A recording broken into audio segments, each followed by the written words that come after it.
Views and opinions expressed in this production are those of the individual and do not necessarily reflect the official policy or position of Shooters Nation or our sponsors. Information provided on this show is not a replacement for legal counsel or professional training. Listener and viewer discretion is advised. This is especially true on live shows.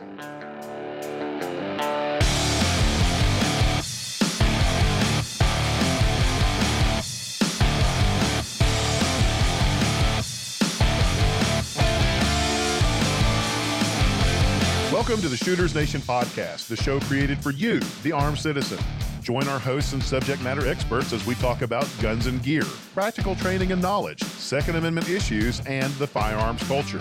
Be sure to join us after the show at shootersnation.com and become part of the Shooters Nation.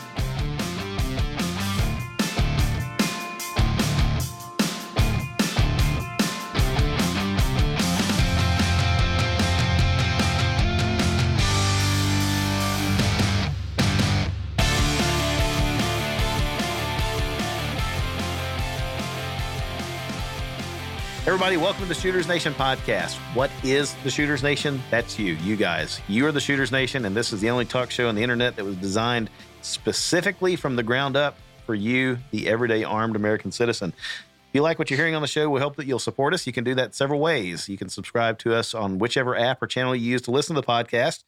You can also become a patron at patreon.com/shootersnation. And of course, you can share us with your friends. We really hope that you'll do that. Last but not least, we hope that you'll connect with us after the show. The hub for all things Shooters Nation is shootersnation.com.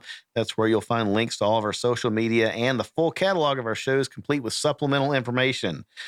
I'm your host, David Yancey, and I'm joined again by the man, the myth, the Kydex holster-making legend, Mark Lancaster of Squared Away Customs. Mark, how's it going, man?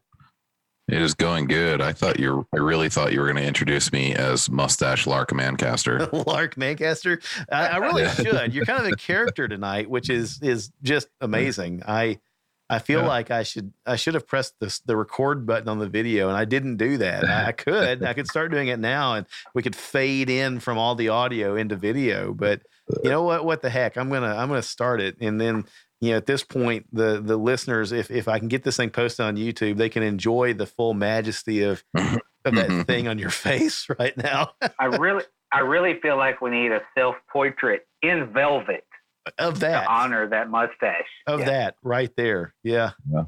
That is pretty for the audience listening.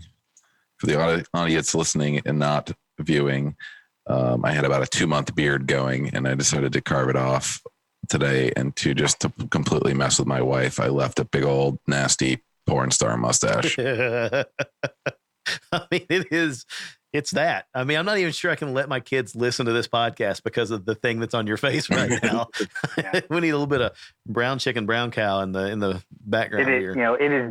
It is jealousy inducing, right? I wish I could wake up in the morning, rub my face, it's like, oh yes, and have that. I'm awake now. Right? Yeah, yeah. I feel like you should be delivering a sausage pizza to the door right now. That is definitely that's some 1970s porn stash right there, Mark. Thank you. I'm impressed with that. Honestly, I think that needs to be a thing at SHOT Show and NRAM next year. I think you should just roll with that, right? I may. You might. Yeah. It'd be. Oh my God. I'm not sure I can stare at you on the camera and take you seriously with that. That's funny. That's exactly what my wife says. I can't even look at you. Maybe it's jealousy. I'm seething with jealousy inside that I can't have a porn star mustache like that. All right. So you also heard our friend Brad Jones joining us again for a show. Brad, how's it going, man? Everything is wonderful. It's beautiful and hot here in South Carolina. They're predicting it's like, I'm a big kid, so the heat affects me a little more than it does some other folks, and they're talking about 100 degrees on Saturdays. So I'm already looking for those. What can I change with my wardrobe in the summer to make carry a little bit easier? So actually, I picked up a couple of new pairs of shorts today that they breathe a little bit better. So I need some air moving to make myself a little bit more comfortable. But yeah, everything's good. Just waiting on the weather to get here and, working a lot. So everything's good. Loose shorts, sweatiness, porn star mustaches. We're off to a really good start here. I was going to say, if you're worried about printing, just grow a mustache like mine. You don't have to worry about it. Yeah, nobody is going to look. Yeah, nobody's going to be looking at that. You bring up a good point.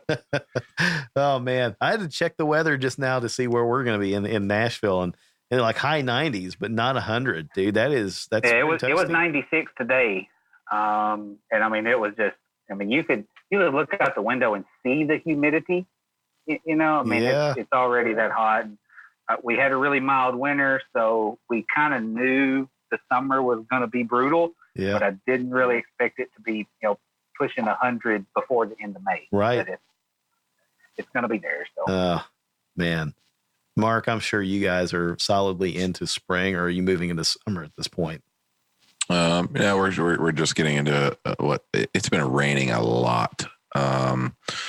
So yeah, it's just been raining here. It's been, I would say, averaging 50s. But I'm pretty stoked because tomorrow we leave for the first weekend up at the cabin. Oh, cool. Snow is finally out of the class 6 road that the cabin is on, so we can actually get vehicles in now. So we leave tomorrow to head up there for a nice long weekend. It's amazing the diversity of weather that we've got here in this show, right? I mean, that's absolutely pretty wild.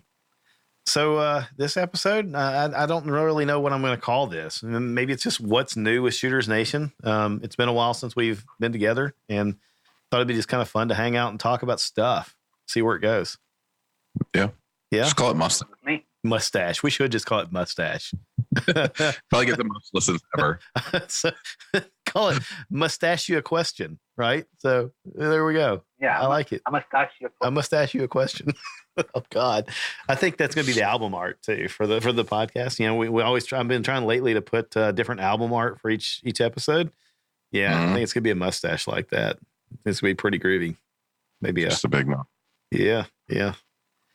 All right. So, man, I guess, Brad, let's start with you, man. The last time that you were here, you guys were dealing with the flooding and other aftermath of Hurricane Florence, right? I mean, that was like September. It's hard to believe that it's been that long since you've been on the show, but how have things been? How are things going for you in that area? In my regard, everything's been pretty normal. Once the initial storm was over and the water went down, we didn't have any damage here at my house or even in the neighborhood where I'm at.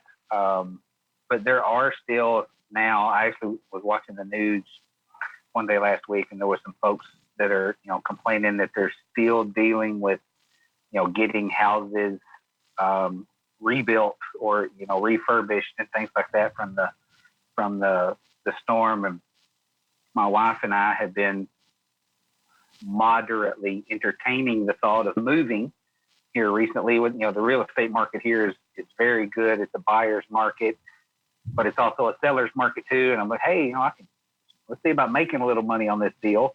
So we keep seeing a lot of houses that are for sale, but they're missing sheetrock from the bottom of the windows down. Oh wow, yeah, that's probably not a good selling point. Right. Yeah, let's go ahead and get this thing redone and then try to sell it. But yeah, I mean, there's still some folks that are still dealing with that, and I don't really know how long that process takes. I assumed, without the proper amount of education, obviously, that it would be, a much quicker situation because everybody has to have somewhere to live, right? So I was under the impression that, you're going to be displaced for a month, 2, whatever, yeah, here we are, 6 and 7 months later, and some folks are still not back in their houses yet. And it's ridiculous. My job, I deal with a lot of construction companies, and everybody here is running wide open. The construction world is booming down here, so there's not people available to take FEMA money, essentially, to go in and rebuild a house. They can get a commercial job that pays, exponentially better. That's what they're going to do. So there's still some folks dealing with, being out of their homes, but for the most part, everything's back to normal. All the roads are good. They got all that stuff fixed. But yeah, there are still some folks that, are dealing with still being out of their homes. It's just still, for me, I live here and I see it every day. It's still hard to believe. I'm just like, just fix it. No kidding. But, yeah. Yeah, that's it's unfortunate, really, and I'm with you. It's like if you've ever built a house, they don't go up quick, but you kind of hope that restoration after a storm like that would, and just not the case. Right. Yeah, and I have a friend who lives down close to the river, and he's had some water issues before, but never in the house. He'd always been really lucky, that it never flooded, but the water got pretty close a couple of times, and he said, I think I'll just kind of let it go, and then I'll wait until everybody forgets how bad the water was, and 6 months or a year, and then I'll put the house up for sale. Yeah.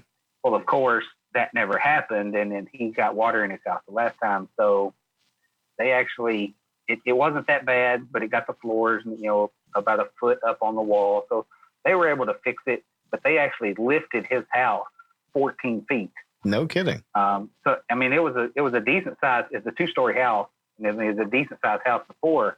So now, when you pull in their driveway, like the bottom of the first floor is like 18 feet off the ground. Wow. It looks like this monstrosity of a house, but now he's got a huge garage because he basically just closed in the bottom. And very cool. Got a big garage. But yeah, there's all kinds of ways to get around those issues. Raising the house is one of them. Yeah, no, I would have never even thought about doing that, but that's pretty awesome. Be nice to have that kind of garage space under your house, though. So, oh, absolutely. Yeah, that'd be amazing. A lot of fun there. I don't know if the listeners have heard this before or not. I think we've talked about it a little bit, but I know that one of your other favorite pastimes beyond firearms is cars, and you've got a pretty wicked Mustang, and it looks like on social media you're pretty close to having this thing back on the road. Is that right? Yes. I'm actually, I did have some motor issues, and I had to send the cylinder heads off to get repaired, but I'm actually making a trip to Kentucky in a few weeks to pick those up. They're ready. So I'm going to go up and meet with the man that made those repairs for me. I mean, there's a lot of stuff on the car that I can do, and I kind of, pride myself into being able to do a lot of that stuff and not having to pay for someone else to fix it. But the opportunity came up for the man we call the godfather of the Ford engine to work on these heads. So I took the opportunity. Right. So they're done. I got to go pick those up in a couple of weeks. And then, just as soon as I get those back, order a new camshaft and some new rockers, start putting it all back together. So hopefully we have Mustang week here, which is in September. So the plan is, have everything put together and be able to, take the car and enjoy it at the racetrack and the car show and everything during Mustang week in September. So for the listeners, what year is it? It's a Fox body, right? So what year? It's a Fox body. It's a 1990. It started out as a GT, but I've taken most of the GT stuff off of it. So if you know anything about the Fox body Mustangs, it looks more like an LX. Right. It doesn't have the ground effects. But it's essentially, of course, the same car. But it's, new custom paint again, which is, always fun. I hate painting. I don't enjoy painting anything. The house, the car. I don't enjoy little projects. Come on, the car looks good. My wife will bring me something. Hey, can you just spray paint this for me? No, I can't. I do not enjoy I've forgotten how to do it. I forgot. But it is, it is what it is. It's just another one of those hobbies to sink a bunch of time and money into and try to enjoy when you can. So single turbo or dual turbo? No, I actually took the turbochargers off. What? Really? All right. I took the turbochargers off, totally changing everything. Going back to a nitrous, which is kind of like going back to my roots. Yeah. I've dealt with nitrous for years and years and years and got away from it. And then decided, you know what, I go back and do what I know how to deal with. The turbochargers are nice, and they make good power. Right. And it's fuel injected, and it's super convenient. But at the same time, if I wanted to make any small adjustments, I had to have a computer and I had to have a laptop to plug in. It's just, there's a lot more to it that took the fun out of it. Is it a 347 or what have you done? It's back to a big block. Okay. It is a stroker motor again. Yeah. Which I don't believe in keeping anything stock and I've never had an engine too big or too much money. Okay, those things, right. I've never been in a situation where my motor was too big or I had too much money and I didn't know what to do with it. So yeah, I got a big block Ford in it again. Hoping it'll make about 750 horsepower before nitrous. Oh, but without the spray. Yeah. Okay. Without the spray. And then, hoping for just over 1,000. Oh my God. That'll be fun. And it is a street car. Well, it's how's that handle? Technically? Not really practical, of course. Yeah. But the good thing about living in, South Carolina is no emissions testing. Well, that's a bonus. Yeah. Yeah. There's some stuff that we're allowed to kind of skate around. So I can make things a little more radical and still get away with it. Wow. All right. Very cool. Yeah. I'm looking forward to seeing that thing back under its own power and on the ground. I'm sure you are too. Me too. And I know my wife is, because I know she's tired of staring at it in the garage. It's been a minute since it was under its own power. It's been a minute. Yeah. It's been a minute. So. Yeah. Well, Mark, how about you, man? Anything big going on lately? I just booked travel to TriggerCon out in Washington this week, so I'll be out there in July. Gonna get a tour of Zev and Aero Precision while I'm there. Yeah. Got all scheduled, so that'll be kind of cool. Is that an OZ9 patch on your microphone that I see there? That it is. Look at that. Yeah, that is. That the junior for the senior that you've got. Yeah, that's pretty sweet. Yeah. I noticed they were up in Washington State, so I didn't know that previously. So yeah, they're about 2 hours away from Seattle, so I'm going to be in Bellevue for Rainier Arms TriggerCon event. Okay. So yeah, I got a few stops on this trip. First leg headed to Denver. Got 2 days in Denver, then I'm headed to Washington. I got 5 or 6 days there, and then back home. So yeah, it'll be my first time in the state of Washington. So it's no kidding. Cool. Yeah. Like Denver too. Denver's a neat town. Very neat. I've never been to Denver. Yeah. Okay. So We were actually going to fly out there last year, and it just didn't work out. So we're thinking about going late fall, early spring. Okay. Spring of next year. Yeah. If you're up there for 2 days, I mean, you'll if you can rent a car, run down to Colorado Springs and go check out Pikes Peak. Yeah, you can drive to one of the tallest mountains in the United States and go all the way up to the top. It's kind of exhilarating. I chickened out. I'm not gonna lie. I'm comfortable telling you I chickened out. We got 3/4 of the way up it, and the buses, the tour buses, they're so used to driving that they come flying around the curves, and they're doing 50 miles an hour downhill, and we're climbing up without a guardrail on the outside, and I'm like, nah, I'm done, right? So I mean, we found a turnaround, and I left. And I was like, nah, I just don't feel like dying today, so I wimped out big time. Yeah, I got a couple meetings in a couple days, so I'm not gonna have a lot of free time, unfortunately. So I'll probably get to see Denver and parts of it anyway, and then jump on the plane, head up to Washington. But so new is that trip's scheduled, so that's the end of July. Other than that, not a whole heck of a lot. Yeah.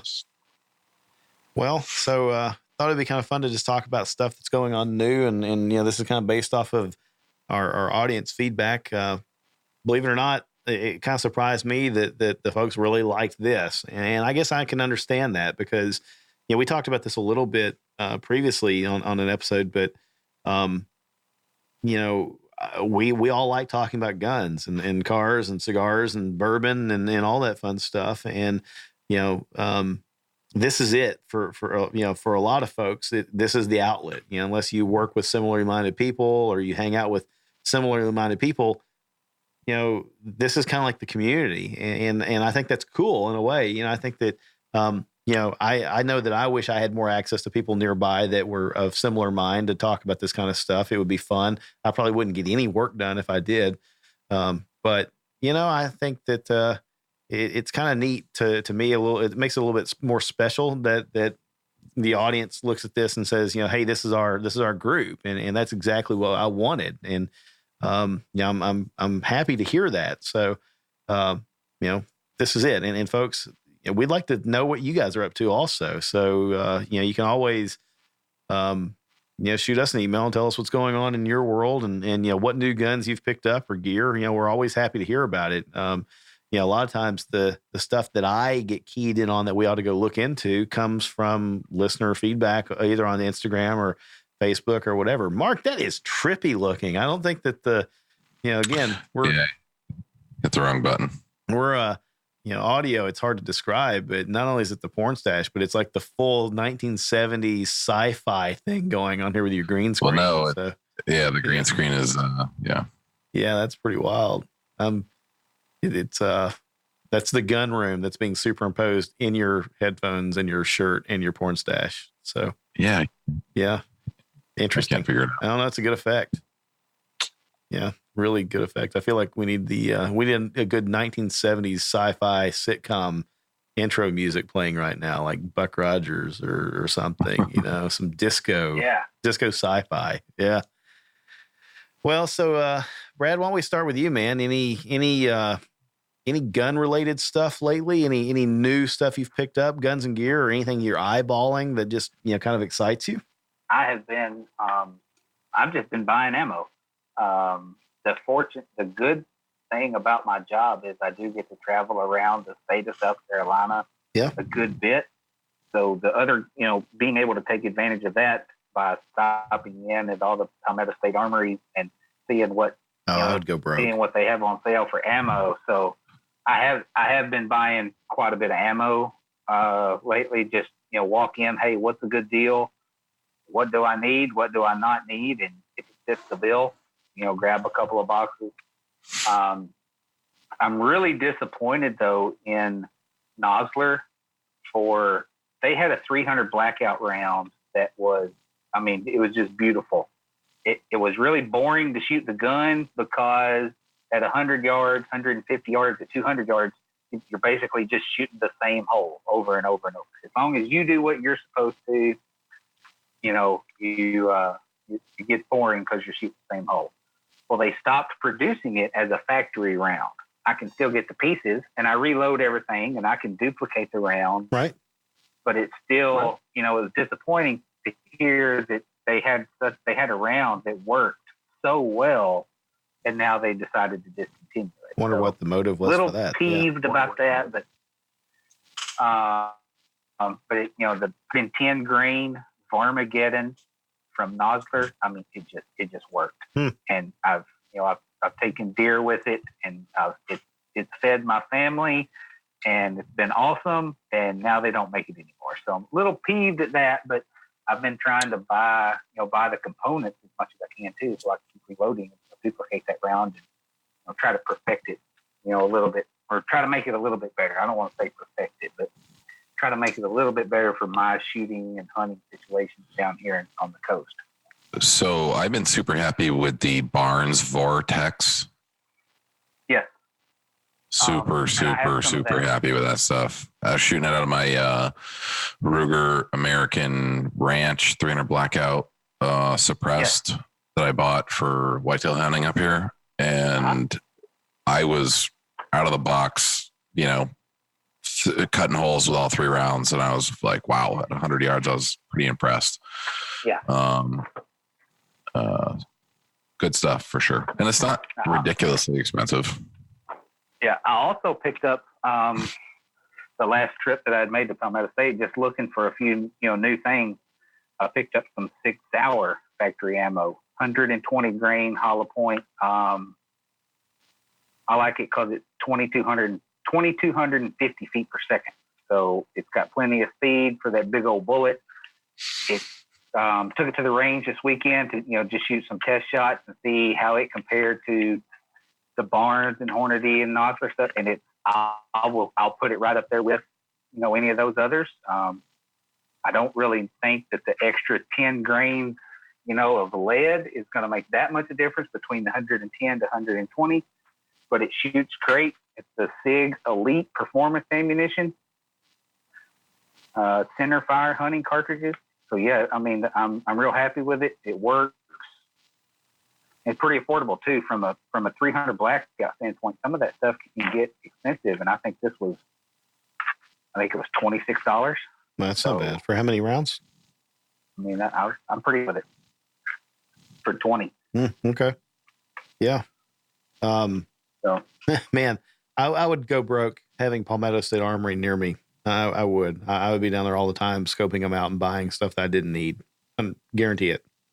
It is an issue. That conversation has been had, with the wife a couple of times. What Right. is that? What do you need to? What gun is that going on? Some things like that. So it's real convenient. So yeah, that conversation's been had. Yeah, I bet. Mark, what about you, man? So I know that there have been some pretty cool firearms developments with you in the past, few weeks. Yeah. So let's see. What did I get? I got a Springfield Armory M1A national match. Very cool gun. I'm a little bit jealous of that also. It's nice. Very good shooter. Beautiful walnut on it. Took it to the range, put 20 rounds through it. Brought it back to the shop, put it on the wall, put it on arms list, and sold it. What? Really? Yeah, a gun broker and sold it. Yeah. Oh wow. Okay. I'm just. You don't stay like married to a gun very long. Well, they're frankly they're almost all replaceable, right? There's that, and like $2,000 tied up in that thing that I'm going to shoot a couple times a year with peep sights at a bullseye. Yeah. That's just not my style of shooting. I unfortunately don't have enough time in my life to go to the range and like set up a nice rest and like get all proned out and really take my time to shoot bullseyes at 100. Right. That's what the gun's made for. It's not a CQB gun. It's not a 500-yard gun. You know what I mean? Maybe for some people, if you're shooting peep sights at 500, but like that's not me at all. Cool gun. Love them. If it was a SOCOM 16, I maybe would have kept it. You know what I mean? It's a little bit more battle rifle. Yeah. Yeah. Pick rail, throw an aim point on it and, an aim point in the scout position. You know what I mean? Something like that. But it was a super good gun. Shot a really tight group at 100 yards. I'll tell you that with open sights. And it was kind of fun for that day. But after that, I just, it's $2,000 sitting on the wall. And I'm just like, it's just way cool being something else for me anyway. So there was that. What else did I get? That's been cool. Oh, well, the Zevo Z9 I talked about, I think in the last show that, I snagged one of those. Same weekend I shot the M1A. I did 1,350 rounds through the OZ9 in 3 days. 6 boxes, 300 rounds of that was full mag on in my mag carrier, a mag with, 1 round in the pipe and an empty mag in the gun. Hit the shot timer at the beep, draw, 1 shot, drop the mag, reload, 1 shot. And I did that 150 reps because I was noticing that the grip angle is significantly different in the OZ9. And I noticed that I was pulling up and constantly looking incorrectly and my dot just wasn't there. And I wanted to break that habit and really kind of make one with this gun. So I literally just sat there for a long time, just doing that drill, just because I knew it would be the fastest way and getting some good reps in on reloads and so on and so forth, but also really getting corrected and making one with my dot, I guess, because of that grip angle. It was actually a significant difference. But I still have skin peeling on parts of my hands from just doing that drill over and over and over and over again. But it's really great practice. And like I said before, when I go to the range, I really like to have a plan, and that was really what I wanted to do. And then I had some pretty good burn down rounds, and I really took my time making sure my zero and my RMR was really accurate, and spent a lot of time doing that. I zeroed at 25 and then just really tightened it up from there on a rest. So I knew that the gun was dead nut zero. But really enjoying that gun. Really, really like it. It's a smooth shooter. I was going to ask. So you're pretty pleased with it, right? Because you parted ways with a really nice agency gun for that. Yeah, it was an interesting situation, but yes, my agency Urban Combat 17 went away. Right, and you feel part of me.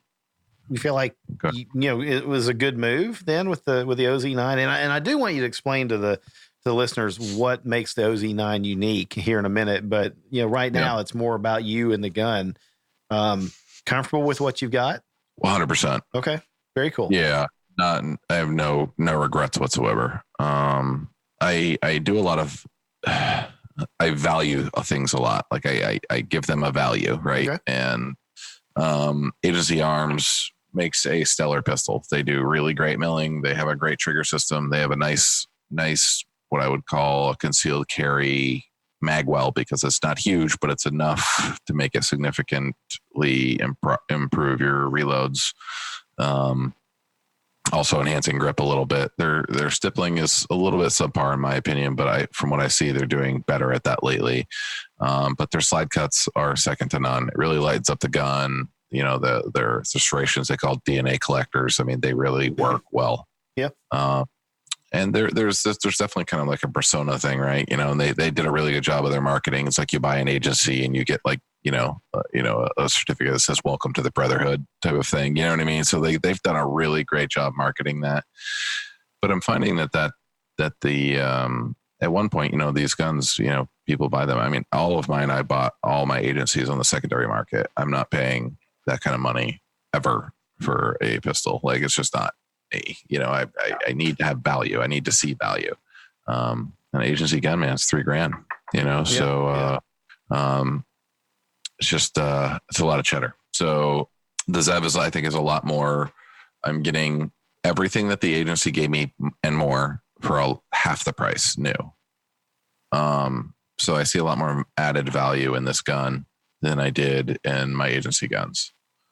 So yeah, I like the agency kit that I've got on one of my Glock 19s, and no complaints of them, but it seems to me that Zev is doing a little bit more to make sure that everything works together and that it feels more like a complete firearm, especially with the OZ9. It is a complete firearm from the ground up, right? But the Zev stuff that I put on my Gen 5 gun, and I'll talk about that in a bit, but for some reason, and it's hard to, I can't really put my finger on it, but it just feels better somehow. And maybe that's like, wishful thinking, confirmation bias, whatever, right? But it just like there's another level of quality in it. So I'm pleased with it. And I would imagine that I'd be pleased with the OZ9, but it's a sharp gun. So why don't you tell everybody what makes it different? The common thing is what makes it different from a Polymer 80, build that or whatever, right? Because people look at the gun and then they say, well, it kind of looks like a Polymer 80 frame, but it's really not. And that's not a dig at Polymer 80. The Polymer 80's got a great product. This is just different, entirely different. Yeah. So kind of hard to explain. But if you can think about SIG P320 and how it has a modular, what do they call that unit? The chassis or the fire control unit or whatever? Fire control. Yes. Okay. Fire control, the FCU. So with the P320, there's what's called the fire control unit. And what that is basically the trigger group, the trigger package, and like the slides that the rails scoot on, the slide that the rail scoots like back and forth on that like clamps down onto. Mm-hmm. And you pull out your pin and you're able to pull all of those guts out of your lower, which is just a piece of polymer, which is your grip essentially.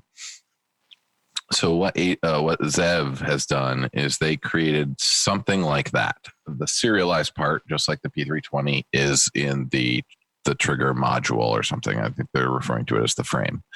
But that unit goes from the rear all the way to the front and is actually continued forward onto the Picatinny rail section that's underneath for your light or your laser or whatnot.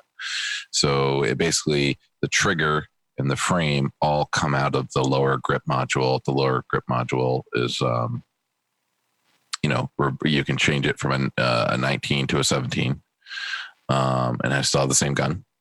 You can change it from gray to flat dark earth. They're talking about all kinds of cool different colors coming out. And the color thing isn't really anything important to me. I'm just kind of like a black gun guy. So, but but I know a lot of guys like color, and my buddy James, if it's not FDE, it's wrong, and so they have multiple different colors for the lower receivers, but then with the versatility of this platform, being able to change out the grip modules and being able to change out the slides, you could literally have a 19 grip and a 34 slide on a perfectly functioning gun with just pulling one pin. Have they got the 19 frames or grip modules? Are they available yet? Are they coming soon, or No, what do you know? Coming soon. Okay. Hopefully by the end of June is what I'm told. Okay. All right. Yeah. So uniqueness, why this is important other than just modularity and aesthetics. Mm-hmm. So if you've ever taken the slide off a Glock, you know that there are 2 metal rail sections in the rear, 2 metal rail sections in the front, and this is what your slide slides onto, and it reciprocates back and forth on these metal sections. Right. The rest of the gun essentially is polymer. So between the front to the back, it's a big, probably a 3-inch, 2.5-inch plastic section of just polymer there. Right. So your gun is really only sliding on these 2 very little thin rails. But with the OZ9, from the rear rail section to the front rail section, they are encompassed and milled out of the same piece of steel. So there is no flexibility between the front and the back. They are on the exact perfect plane. They're not melted into some polymer that can flex and move and so on and so forth. So your slide is sliding on exactly the same place, exactly the same timing, so on and so forth at all times. There's never any deviation because it's milled out of one piece of steel. So what I find is just racking the gun, it feels smoother. And I'm only at 1,350 rounds through this gun, and it just feels better. It feels more durable. It's a little bit heavier, very little bit, not significant by any means. It's a little bit heavier, but it just feels a little bit more robust. The grip angle is much more 1911-ish, so kind of like Polymer 80. They brought that grip angle down and got rid of that aggressive grip angle in the Glock, which is why I was having some trouble, collecting my dot when I first started shooting it. But the versatility of it is fantastic, and it's literally drop the mag, take off the slide, push one pin, and this whole frame modular system pops out of the grip, and there it is. There's all of your parts. Cleaning is the easiest thing in the world. You don't have to take because I'm one of those guys, I can literally just assemble a Glock with my eyes closed with a punch, you know what I mean, in seconds. Mm-hmm. And this thing, you pop that one pin, slide off that section, and you can get to everything with a Q-tip, almost literally everything with a Q-tip easily. And the gun is still assembled. You just pop it back in, drop it back down, throw the pin through, and the gun's back together. It's really that simple. It's a brilliant idea. Yeah. When you were describing the rails and the way that they're full length in that chassis, very, very reminiscent of a 1911, a CZ, like a PO7 or a PO1, or I guess the PO1s, because the PO7s are a little bit more like the Glock. The SIG P series, like the P229s and 226s and all that other stuff. The rails are machined into the alloy or steel frame, so they're not going to move. Yes. Right. Right. Do you think though that the benefit of that is something that you're going to have to be a pretty good shooter to begin with to notice it, or is the average person going to be able to pick that gun up and tell a difference? I don't think that it necessarily means you have to be a good shooter to notice it, but I think in order to really notice the benefits, I think you need to be a significant Glock shooter. Okay. Yeah. You know what I mean? I think that if you know a Glock and you pick it up and you're like, okay, this is very similar, but this is not a Glock. You know what I mean? It definitely feels different. Okay. For sure. Is that your carry gun now, or? I haven't completely slid over to that as being a carry gun yet. Gotcha. I like to give her a little bit more than, I've been carrying it here at home, around shop and things like that. But when I'm going out and about, I still have a Glock in a holster. Gotcha. It's just, I'm just not there yet. I'm close, I think, the reliability. I think I'd probably like to put a little bit more ammo through the thing. It's not that I don't necessarily trust it, but I need to trust it. You know what I mean? Like, it's not that I distrust it. I just need to be sure.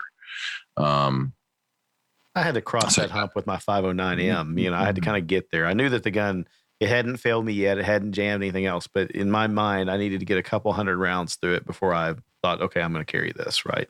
But you're more than a couple hundred into that one. So, yeah. Yeah. And the other thing, to be completely fair, is like I did 1,350 rounds of, Fiocchi ball. Right. I haven't put any carry ammo through it yet. So I'm going to get a couple more boxes because I carry gold dots. So I'm going to get a few more boxes of gold dots and probably put 200 of those through it. And then once I get 200 rounds of gold dots through it and readjust my zero and make sure I'm still good to go, then I think the gun will graduate to a carry gun. I think is my plan. Gotcha. But 1,350 rounds, not a single hookup, not an ammo malfunction, not a stovepipe, not a failure to feed, not a failure to extract. Nothing. It was perfect. So what's street price like on that thing? I mean, it's like, am I thinking it's like it starts around $1,650 for the standard, and then it goes up from there, or is that, I don't know. Maybe that's MSRP. I was thinking that's in the 16s. Yeah. I'm Googling because I really don't know street price. Let's see. So Omaha Outdoors, black is $1,595. Okay. Well, that's not bad. Really, when you think about how much they charge for an agency arms, this is, I'm going to say, as much or more of a gun, and I'm saying as much, just I'm kind of being kind to agency. This is, in my opinion, this is more of a gun than you get for an agency, and definitely for the price point, right? I mean, it's like $600 or so less than the starting agencies. Well, yes, but the thing about it is you're not buying a complete agency. You're sending them your $500 gun. Yeah. Okay. Good point. And they're milling the slide. They're stippling the grip. They replace a trigger shoe. They use your trigger bar. They replace a trigger shoe. They put in a connector.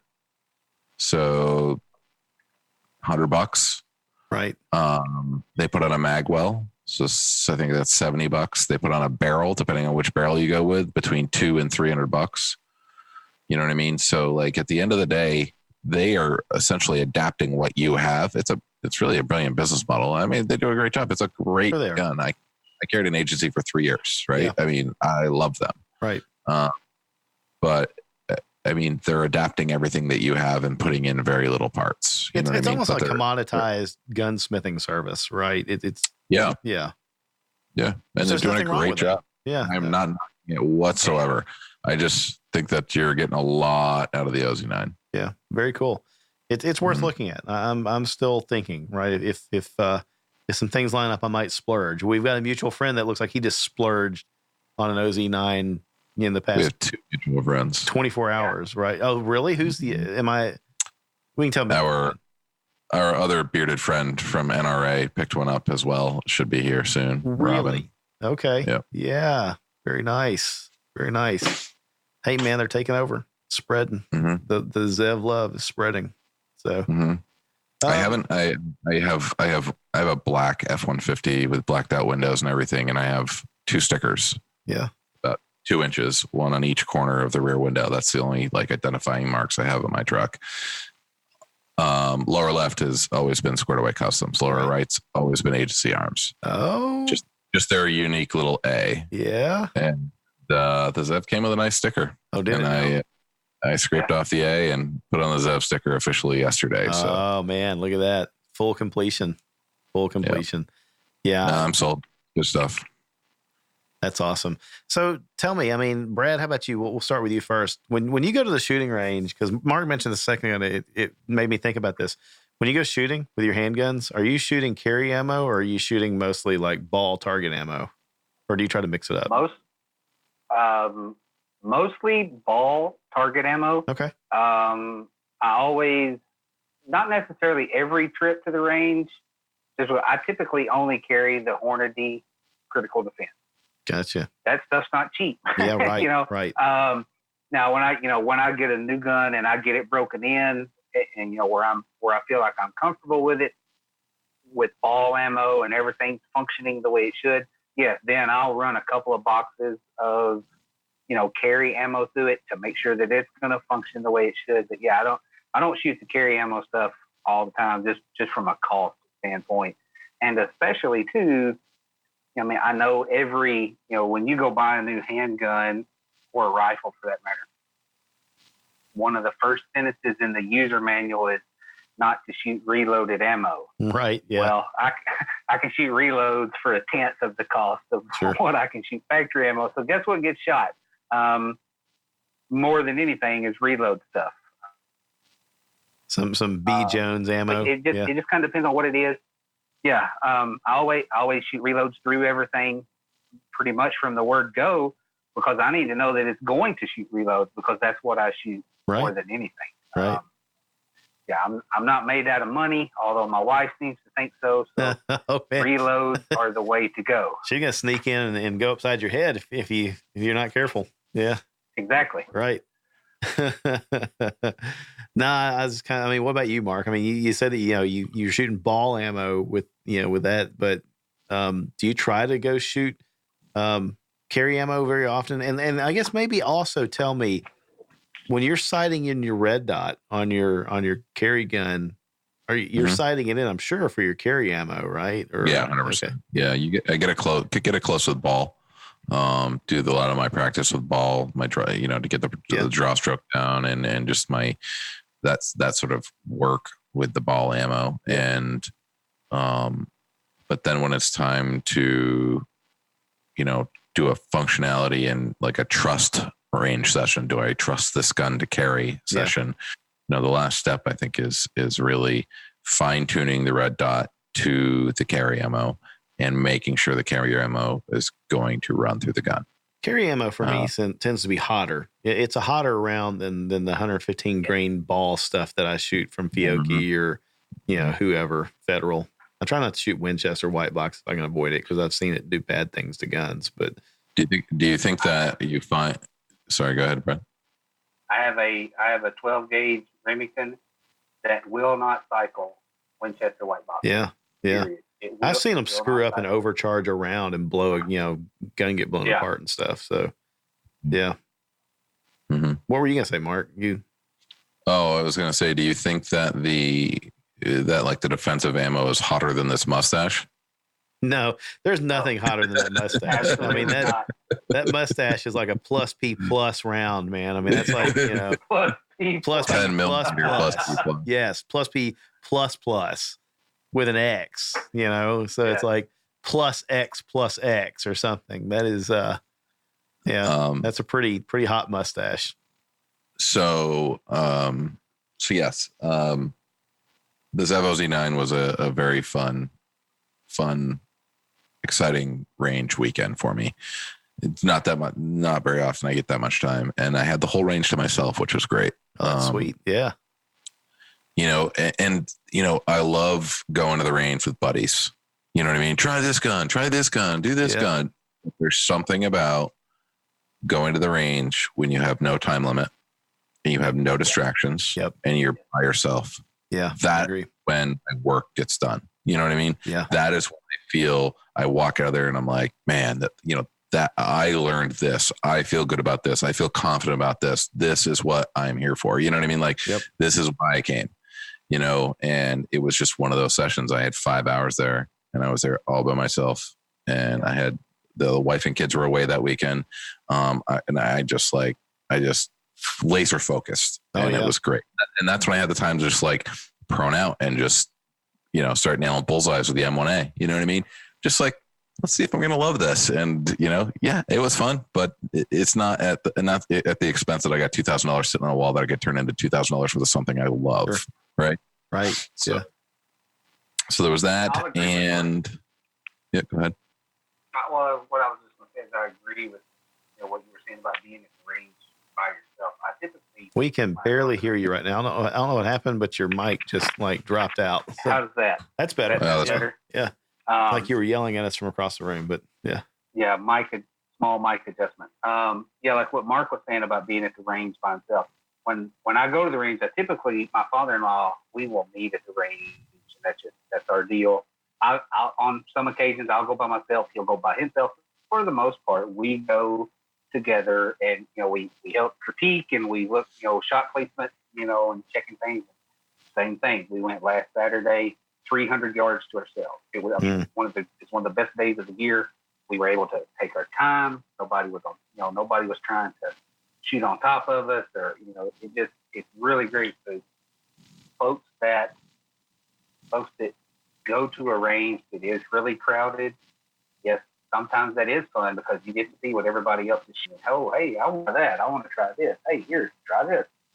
At the same time, if you can find a range that you can go to and be, much less crowded, where I hate to say it's not quiet, obviously, but you can think about what you're doing. You can get so much more, personal education accomplished there than what you can when you've got 6 people waiting around behind you. So. Yeah, no, I agree. It seems like when I'm at the range by myself, that's when I'm willing to take some risks. And by that, I mean, try something that I haven't tried before, right? Try minor adjustments in grip or presentation, or, what happens if I hold over this much on the target? What does that look like? What happens if I try to do, not even do front sight focus, and people are going to cringe, but, with red dot, it's more like you're focusing on the target, and you're aware of the dot in it, they'll teach you that in classes, you're looking at the target, the dot is there. And I've tried that recently with irons, especially the night vision or the Trigicon HDs or the Ameriglows that have a really bright, vibrant front sight. I focus entirely on the target, and then I have a fuzzy sight picture on the irons. And traditionally, people tell you that's not good. Front sight focus, right? But I was seeing if it worked the same way for me, and I was shocked. It kind of did. It wasn't as accurate as shooting with a red dot, but it was combat accurate. I wasn't going to be bringing home any prizes with, 10 rounds in the size of a business card, at 15 yards, but I was definitely able to still put rounds on target that way, which is, pretty good, right? So I'll take chances, and I'll try things, and I'm not just going for accuracy and whatever if I'm there by myself. And I think it's a little liberating. If everybody else is there and they're watching you, I feel like they're looking at me going, this guy can't shoot, if I'm trying things out, right? And we've talked about that before. Us guys, right. we like to not look bad in front of other folks. So, yeah, very, very cool. So, either of you guys got anything that you're looking forward, to hitting the market or getting your hands on soon? New guns or gear that's exciting you? So I've got another range experience the same weekend. Okay. With a different product that I wanted to talk about as well. And that is the Life Card, right? The Life Card. How did that work? So that's the Life Card 22. It's by Trailblazer Firearms. Okay. It is about, I would say, 1/4 to 3/8, somewhere in that realm, thick, folding 22 Magnum that folds down into a perfect square, like a small wallet or a slightly large business card, and slides right in your pocket. Yeah. It's a single shot. You pull 2 tabs, almost like Glock takedown levers. It unfolds, and then you pull back to cock the hammer, essentially, and then you have a single shot of 22 Magnum. It holds 3 rounds of backup ammo in the grip panel. I met these guys at NRA. I got the gun. It has been here about a week after the NRA show, and it has been in my front pocket ever since. Don't know it's there. I'm a front pocket wallet guy. I carry my wallet my front left. It sits right behind my wallet. I don't even know it's there. Interesting. And I'm not into these gimmicky little things, but it's also not my lifestyle. But there is a application for this thing. I was going to ask what you think the application is for it. Is it just a holdout gun, or what is it? No, I think the application is for non-permissive environment. Okay. Like for instance, and my wife works at a large health system. She's unable to carry at work. And she is a person that does right always and won't. But if I were working in that health system and I wanted to carry at work, this is a weapon I could carry at work and never get known. I mean, there's so many modern wallets out here today that are made of metal. Yeah, like you can pull this thing out, all that stuff, right? Yeah, yeah. You pull this thing out, you hold it in your hand. People are like, "What's that?" They have no idea. It doesn't look like a gun. Doesn't smell like a gun. Doesn't stink like nothing about this thing says gun at all. Right. Till you unfold it and the trigger's hanging down. It's like, oh, hello, like that's a gun. You know what I mean? Yeah. So if I worked in a system or an organization that was a non-permissive for me to carry a gun, you're damn right. This is the perfect option for my pocket. Right. I mean, if you're worried about printing or you're worried about having having a loop show or, having to wear, belly bands and all this kind of crap. Like, no, this gun, I shot it at the range and at 7 yards, I was having a hard time keeping a 10-inch group. A hard time, 7 yards, 10-inch group. But that's not what this gun's made for. You know what I mean? It's not made for grouping and it's not made for 10-yard shooting, 7-yard shooting. It's made for, you to me, 3 feet, arm's distance, last ditch effort, save my life, one shot to the grape and I'm out of here type of thing. You know what I mean? That's what this gun is for. And I think it fills that role. Very cool. I really do. And will this ever be the one that I solely rely on? No, because I don't have to, because I can carry everywhere. Right. I am permitted in 30, now 30, I was at 38. Now I think I'm at like 42 states. I'm permitted to carry everywhere and I do. And I don't have to wear a certain outfit to work. And I don't go to places that tell me I can't. I live on the border of Massachusetts. My state borders Mass. I don't go to Mass because I'm not permitted there. I just don't go. Like, you want to go to the Sox game? Nope, sure don't. Like, I'd love to, but I'm not into their stupid, ridiculous laws that I even have a round of ammunition in my car and I have a felony. Mm-hmm. It's like they can have laws. They can not get any of my money ever. I'm not paying their taxes either. You know what I mean? Like, I just don't go there, period. And I think this gun has a role. I think it has a place. Cool. And so far, I think I put 20 rounds through it. It functioned perfectly. Obviously, it doesn't need to reload. It doesn't need to do anything other than go bang, right? It unfolds and it goes bang. And it's easy to operate. It's light. They're coming out with a polymer version that's about, I think they said 40% lighter, which is going to. One thing that surprised me is the recoil out of this little thing in a 22 Magnum was significant. I bet. Yeah. And it wasn't like into your hand, ouch, that hurt. It was like, bang. Wow. Why is the muzzle pointed at the sky? You know what I mean? Like, it was like, hello. Like it's so small. You can't get like a mean grip on it. You know what I mean? Cause it's so small in your hand. It's like holding a Bic lighter in your hand. Like, how hard can you possibly squeeze that and pull a trigger at the same time? That's the best way to explain it. Like holding a Bic and trying to pull a trigger and keep a sight picture. And it's just like, the thing was like, it flared up big time. Yeah. It's a handful. Yeah. The noisy cricket. Yeah, exactly. So I'm sold on this thing, man, if in the right environment. And if you just want a bug, a backup gun, like I've had this thing in my pocket for freaking 3 weeks now. I just hope that you don't forget it and like wander into an area that, would TSA, what's up? Yeah, right. Hey, TSA. Yeah. So, yeah, man, that's pretty neat. What's the retail on those again, Mark? I don't know. Well, I mean, we're all like Googling at this point because I'm curious. I'm seeing them on Gunbroker. The first one that came up was $330. There's one at $355. Yeah, higher threes like $360 or so. Yeah. So, I mean, is this silly? Have you thought about how you could make a little Kydex holster for that, maybe to clip it onto your waistband, or anything like that? Or what do you? Yeah, I mean, I think it kind of defeats the purpose. Okay. You know what I mean? Like, I can do it easy. It's square. It's perfectly square, has no dents, has no holes, has no nothing. It'd be a very easy thing to do. But I think the whole idea is that it's simple like that. It can go in a purse. It can go in a wallet. It can go in a pocket. It can go right in it almost fits in your change pocket. You know what I mean? Depending on the pants, it slides right in there.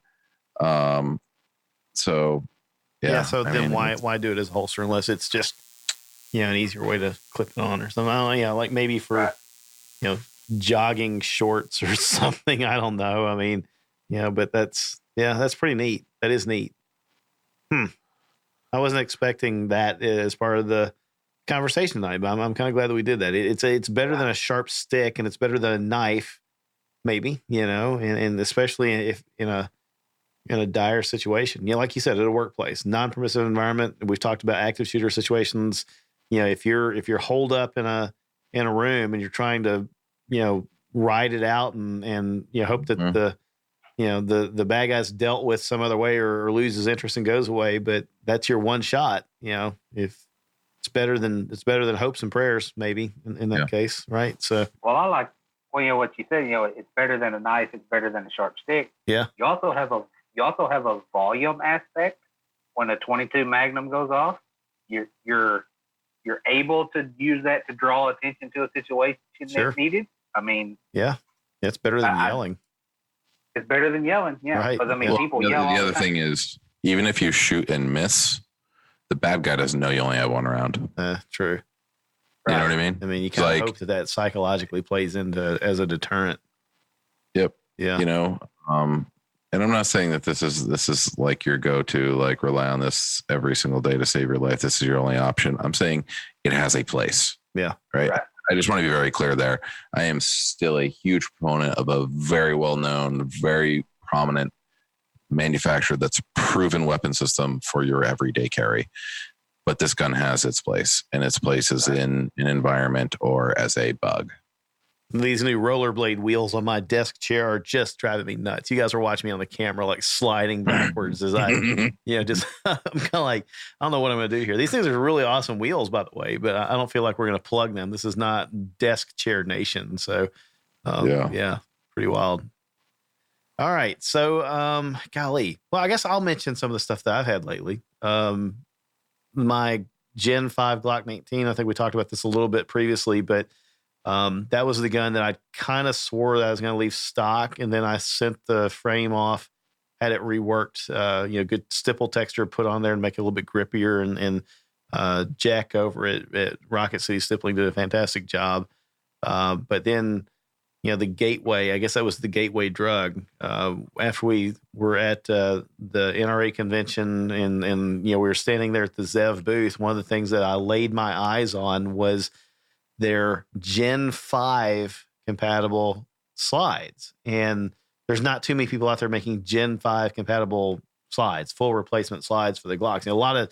Everybody's got one for a Gen 3. It seems like a few folks are making Gen 4s now, but I don't know of too many people at all that are making them other than ZEV for the Gen 5. So the one that really caught my eye was the Orion slide. And, fantastic. It's got a lot of really cool surfaces to grip. If you're used to, you want a front serration for press checks or anything like that. A lot of good gripping texture on the milled into the slide, and the same for the rear. And it's cool looking too. Kind of futuristic, alien-y looking, but milled for a red dot and milled for an RMR already. So I'm stoked with that. I've got that gun put together. Dropped in a ZEV curved trigger. Got that from Squared Away Customs, those guys, and pop that in there, and it's got a good feel to it. Replaced the agency trigger that was in it, so it's now a ZEV gun. It's got more ZEV parts than anything else. So pretty thrilled with it. I like the way it feels, and I love the way it looks. Again, I've had people at the range compliment it and question it, and it definitely grabs some attention, which is not necessarily the thing, but it looks good on Instagram. It's good for the gram. It's good for the gram. Good for the gram. The Polymer 80 build that Dan McCalman watched over my shoulders to make sure I wasn't turning it into a giant piece of plastic trash as I, did the work under his master tutelage. That gun's come together nicely. I put a Brownells Glock 19 slide on that, and I'm thrilled with the quality of their slides. I'm very impressed with it. I think the tolerances are a little bit tighter than OEM Glock, which is nice. For an accuracy perspective, it's nice. But I will say that it took probably 25 to 50 cycles of the slide, dry fire to get it to kind of break in a little bit. It was dragging a little on releasing it, especially if I just pulled the slide back enough to cycle the striker, reset the striker. It just kind of let go of it. It wouldn't necessarily close all the way back, into fully closed, ready to fire. So kind of out of battery. But again, 25, 50 cycles of the slide, that was no longer an issue either. And I did get to shoot that last weekend.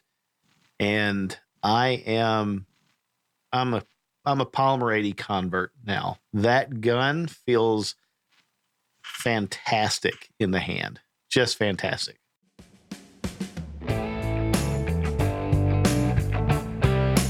Hey folks, David here. Did you know that there is more to the Shooters Nation than this podcast? Mark and I are working hard to knit together a community of well-informed, responsibly armed citizens who are well prepared to face the worst days of their lives.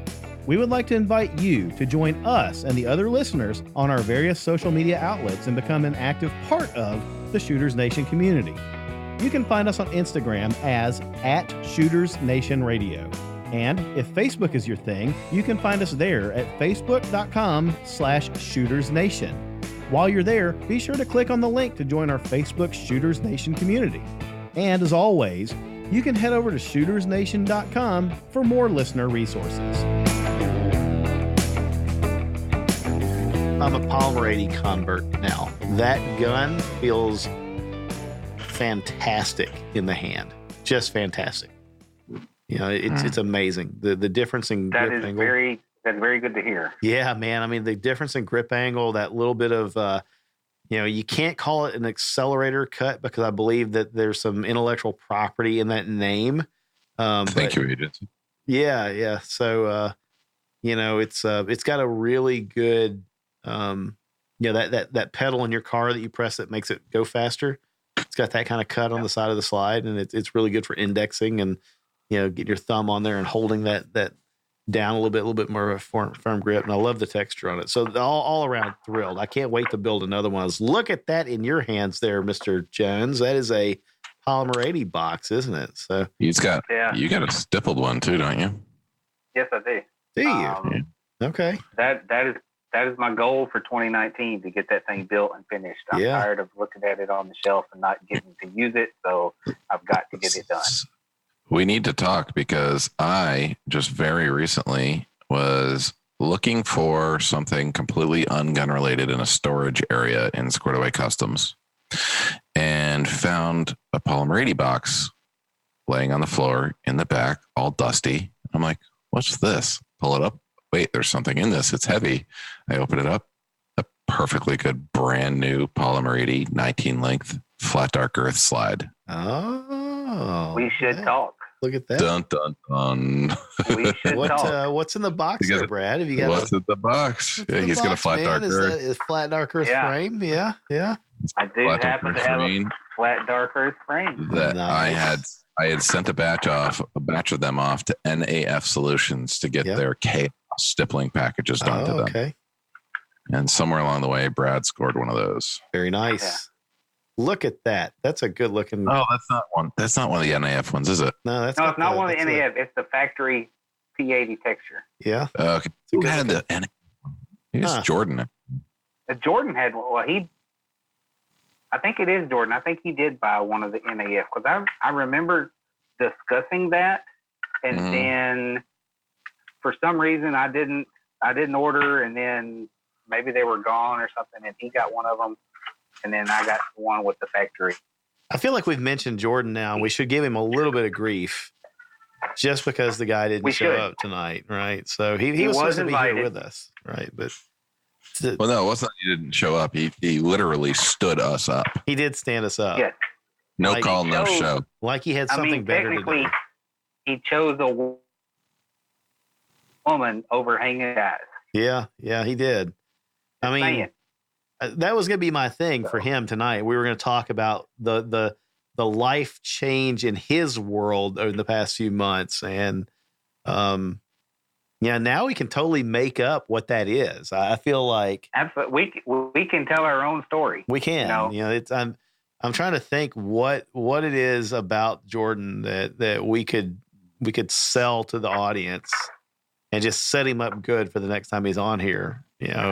Except he'll listen to this, which kind of defeats it. So I don't know. I guess I'll be nice. The gentleman has been recently married, and I think he was traveling for work this week, and he hadn't seen his wife since Monday. So I get it. I completely get it. I understand why. No excuses. What's that? No excuses. No excuses. No, show no weakness. Sweep the leg. No right? excuses. Yeah. No. No mercy. Right. Send a text. Yeah. Well, this is ridiculous. Yeah. You should be ashamed of yourself, Jordan. He should be. Absolutely. And I hope that his wife gives him a disapproving scowl for standing us up, because she likes us. Family first, man. Right. I've missed multiple shows for family. Yeah, absolutely. So. No, totally. I get it. So no, that's all right, Jordan. We'll forgive you later, maybe.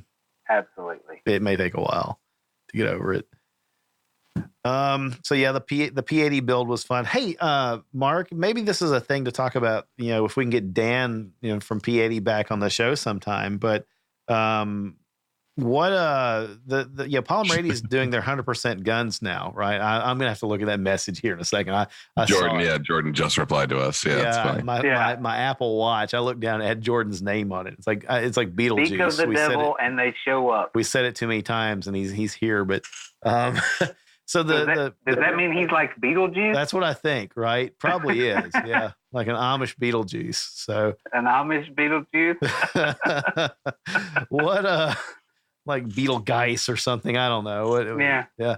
What's the story with the P80 100% guns, right? Are they essentially the exact same frame and components just assembled by the magicians at P80, or is it? So it's not assembled at all. It's drilled and milled with a serial number. Okay. Yep. So still parts in the box, no tools in the box, no jig in the box. Okay. Just the frame, the serial number. And yeah. So the 100% guns that they're selling, though, aren't they? They're moving into that market. They have those at NRA. It looks like the ones that they're going to be selling themselves. You need to be a little careful, because they do have 100% completed guns that they're bringing to market, and they have 100% completed frames, lower receivers. Okay. So whether you're talking about the gun or the frame, that's different. I mean, either way, it's not like it's not different anyway than the one that you buy and assemble yourself. It's just the work's been done for you, right? So correct. Yeah, and it's different that it has a serial number. Right. True. Yeah, but Reapers out there, they can track you. That's the thing. I like the fact, though, that mine does not. I mean, that was the appeal, and I'm sure I'm on a watch list somewhere already. Anyway, right, so yeah. I there's no surprise in saying that, but having a legal firearm that does not have a serial number, that did appeal to me and still does, and I have complete plans on purchasing more of these. Right. It's just, I like that fact that there's no serial number, there's no tracking, it's sure, quote unquote, the ghost gun. Right. I want to. Here's a 30-second tangent for you. This whole like, I don't want them to be able to track me. I don't want them to know about this. So they don't know about that. But at the same time, I can be in an airplane with an iPhone sitting on a tray in front of me in airplane mode, talking about window blinds with a lady sitting next to me, get off the plane, and an hour later I have window blinds in my Facebook. Killer. Exactly. Exactly. You think that they're not tracking you. They are listening to every damn thing they want to. Oh, I bet. Exactly. I'm just over this whole thing. Like, I didn't do 23andMe for a long time because there's like this clause in there that they can share your DNA. Right. Yeah. Like whatever. They already have everything. My iPhone probably gets my DNA. I want to plant the seeds right now that You know, the ATF, I've buried so many guns deep in my yard that your metal detectors won't. You just bring a shovel and start digging for all of them, right? Not because there are any, but because I want them to waste their time doing it. Right? Yeah. So lots of them, man. Like every square foot, there's a gun, and they're buried at varying depths. So you're gonna just bring a pack of lunch and bring a shovel. So yeah, that's the new rumor. Let me think. What else have I done since Apex tactical triggers? I dropped one in the 509M. Nice trigger. The gun didn't need an aftermarket trigger at all. I'm probably one of the few guys on the planet that just thinks that the 509M's trigger factory is pretty darn good, but it's better. It is definitely better. It's lighter with the flat trigger in there from Apex. I like it. I'd still like to maybe do another 509M and have it milled. I don't want to buy like a 509 tactical because I really like the M, but I would like a Red Dot one. Did the same thing with the M&P 2.0. Dropped another Apex flatty in that, and I'm eating my words on it because they showed me what I was doing or what I wasn't doing to correct an issue that Smith & Wesson kind of causes when they assemble those guns, and that's what led to the silent, kind of like a mushy reset. So they showed me that, fixed it, and I like the way it feels in that gun too. So, not to interrupt your bit again, but while we're on 509, I recently won 2 guns. Oh, one of them 509 tactical. Really? So is it the FDE one or the black one? I haven't decided yet. It's my choice. I think. FDE. Yeah, I'd have gone black with that, but I don't know. think I'm going black. Yeah. Yeah. I like it. I mean, the M. I like the M, and I think I would probably like the tactical, but I don't know. Not sure what I'd use it for. House gun. Yeah. Well, the tactical. Yeah, maybe I mean, it's just a higher sights and it's already RMR cut. That's true. It's kind of like the difference between the Glock 17 and the Glock 19, right? So the 509 tactical's the 17 round gun. It's you have the M. Yeah, you have the medium. The tiny one. It's a 17. No, it's like a 19 versus a 17 MOS. Right. Essentially. Right. So then going on here, I know it's your little bit, but speaking of winning guns, we're here to talk about guns, man. I went to my first ever local Friends of the NRA banquet. Oh, those are special. Yeah. It was pretty good. Yeah. 190 people there.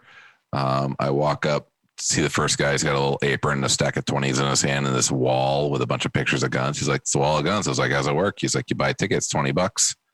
Yeah. As soon as we sell 50 tickets, you get to pick the winner gets to pick their choice of gun. I'm like, wow. Okay. All right. We do the same cool. thing with a deck of cards. We do Ducks Unlimited banquet. We sell a deck of cards, and Next booth down was selling decks of cards. Yep. Yeah. So I walk up, I drop 20, and I say what I always do when I buy raffle tickets. I'm buying 2 because it's the only time you can ever double your odds. Right. Yep. So I always buy 2, and I won first thing. Bang. Wow. Cool. Awesome. Yeah. And you picked a 509 tactical for your item. Nope. I won that at a different thing. Okay. The NRA banquet, I picked a Smith & Wesson 442. Okay. Yeah. Yeah. Nice little J-frame. Right. Yep. Yeah. They have super good resale. I like the feel of them. It's an oddly don't even have it yet. It's already sold. Yeah, they got it's already sold. Yeah. It literally is already. I have to hit publish. Right. So I picked it based on value. Honestly, the wall of guns didn't have a lot of high end guns. There was like Caltech PF9, Ruger LC9. There was. So I literally picked it based on value. Yeah. Once again, value with me, right? It's all about the dollar. So, well, trying to think what else have I done lately. Oh yeah, well, I mean, this is not gun related, but kind of. I got 2 really nice knives. They're like hunting knives that a local gentleman makes, and this guy's just a fantastic knife smith. But he made these out of an old 36-inch sawmill blade that he took the steel and had it cut into knife blade blanks, and then he does his own grind and his own finish on them, and then makes the handles out of various woods and G10 material for liners and inlays and things. So picked up 2 of those. One of those will be a gift. The other one is mine. But they're just kind of cool. I mean, it's neat to have a knife that wasn't mass produced, and it was created by somebody that I think is very skilled. And you look at them and you think, well, these are store bought. They have to be store bought, in my opinion. They've got that quality and that attention to detail. And there's nothing, everything lines up perfectly. The liners and the handle materials, it's smooth transition from one to another. He takes a lot of care and sanding and polishing things down, and it looks really nice. And so I'm pretty stoked about those. I can't think of any. Well, no, I take that back. I was going to say I can't really think of anything that I'm looking forward to coming out, but that's incorrect. That's false. I'm really looking forward to that Hollow Sun 508T red dot to come out. It should be coming out in like the first few weeks of June, I think, is what I'd heard. So nice in the sense that it's got the RMR footprint. So anything that's milled for an RMR will take this red dot, and it's all black, so not like the 507C that has the color Hollow Sun logo on it. No, it's all black, kind of tactical out, but pretty nice. Looking forward to that one. And it's more of a matte too. It doesn't like the 507C. It's not that it's shiny, but it's not matte. A satin color, like a satin anodized. Yeah. It's certainly not matte, but the new one is definitely very stealthier. It's definitely stealthier looking. I think it'll look good. I'm not sure which gun it's going to go on. It's either going to replace the RMR that I robbed off of Space Glock, which is on the Gen 5, or it'll go on the Gen 5 and then the RMR will go back over on the 19. I mean the Gen 4, the Gen 5, whatever. Those guns in there, all the 19s. But so I must ask you a question. Between all of these stock builds that you're doing, where are the MPs these days? Just safing it up? They really are. I don't know what I'm going to do there. I just don't know. I personally have 3 MPs. I've got 2 compacts, both of them in M2.0s. One of them's milled with an RMR on it, and that gun, it's a good looking gun. It's a fun thing to shoot, and I'm very accurate with it, but I like the simplicity of the Glock. I mean, when I was swapping the trigger out of the Gen 5 and dropping the Zev trigger in it the other day with a single punch, sitting at my kitchen countertop, and had the thing in and out in less than 5 minutes, I thought to myself, damn, there's just something nice about the simplicity of it. I come from an engineering background, and in engineering, simple is good. You don't want a bunch of complexity in a solution. The simple thing doesn't break as often. It functions better. It's more reliable, et cetera, et cetera, et cetera. So there's that. And I know that we get a lot of crap for our Glock love, but you can't really argue the simplicity of the thing. So I like it. But anyway, yeah. So that's kind of it. The MMPs are in there. I've got the full size MMP that M2.0, and I'm not doing too much different with it. So it's fun to shoot. I'm glad I've got it. I'm not going to get rid of it. I've made that mistake a couple times, but I don't see myself going and knocking over anybody to buy another MMP anytime soon. The one that's really shocked me lately, though, the one that does vie for more time in a holster on my belt against the Glock. Point. No, it's not the high point. I should do a high point, send it over to Forbush and get him to really pimp that thing out with some candy color Cerakote and some engraving and stuff. I think I should, right? But no, it's the 509M. That thing's right. It's ridden with me a lot lately, and I like it for this. The simplicity of it is, it's slick. And when I say that, I mean it doesn't have an RMR, it doesn't have suppressor height sights or anything like that. It's very stock, other than the trigger. And there's just something kind of nice occasionally to just roll old school and go iron sights with a gun that doesn't have a whole lot of stuff on it. So yeah. Let's switch gears, right? So we've talked about guns and gear. I think we'll wrap up this episode by talking about whiskey and cigars, or spirits and cigars, right? So, yes, please. Yeah. Brad, you had an interesting bottle before we started recording. Is that still handy? And you want to tell the folks what you're holding there? It is.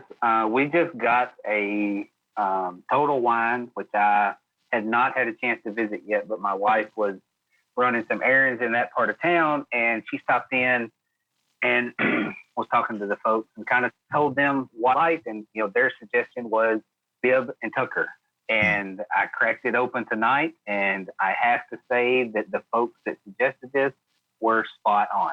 This is very good. It's got a little bit of hint of vanilla, so it has a sweetness, but it's not overpowering in the least.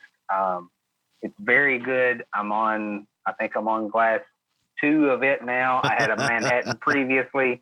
This has been the week of Mondays for me at work.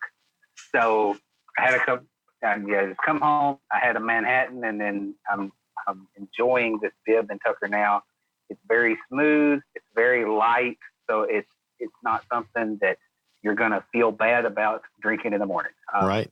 It's just really, really good, and the price point was right too. I think she said it was like $57 or something. Yeah. So it's it's really not that bad comparable to some of the other stuff that's available. That is, I'm not a fan of paying for something just for the name.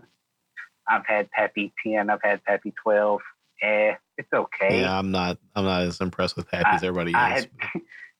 I'd rather have 8 bottles of Eagle Rare compared to 1 bottle of Pappy. It's just what you like, and what your value is. Gravitate towards those things. This will definitely be in the lineup and make it find its way into the rotation from time to time. It's very good stuff. Yeah, I mean, and I know this doesn't mean a whole lot because there are whiskeys and bourbons out there that have really good packaging, and then you wouldn't want to wash car parts with the stuff that was in the bottle. But not only do you have a good pour that's worth drinking there, but that bottle that Bib and Tucker has, I think, is really cool looking. Yeah, it is a cool bottle. Yeah. The bottle is beautiful. It's absolutely beautiful. I was gifted a bottle of that, Brad. And I'm a big, really. Yes. You're a lucky man. It's but very guess good. Who? David, really? No, your brother. Your brother. Oh, really? Man, look at that! Wow. Well, I'm gonna have to get on to him for not introducing me to it right, as well. Yeah. So, that just got awkward. Man. Yeah, that was actually. I'm gonna see him soon. Now, we're gonna have a conversation. I'm a really big small batch fan. Yeah. It just better to me. So she got me the small batch. It's just good. They're finished in cognac barrels. It's just good whiskey. Yeah, it is. It is. It's moderately affordable. There's obviously some stuff that's cheaper. Obviously. Oh well. I've had a lot of stuff that is well more expensive that I just don't feel like tastes as good, to be perfectly honest. I hear you. Yeah. I think it's 6 it really years. So so it's not like it's a. It really, I don't think it really matters what it. It's one of those things like a gun. It doesn't really matter what the brand name is on it. Does it feel good to you, and can you shoot it well? You know what I mean? It's much like a cigar, very much like a pool cue, very much like a bourbon.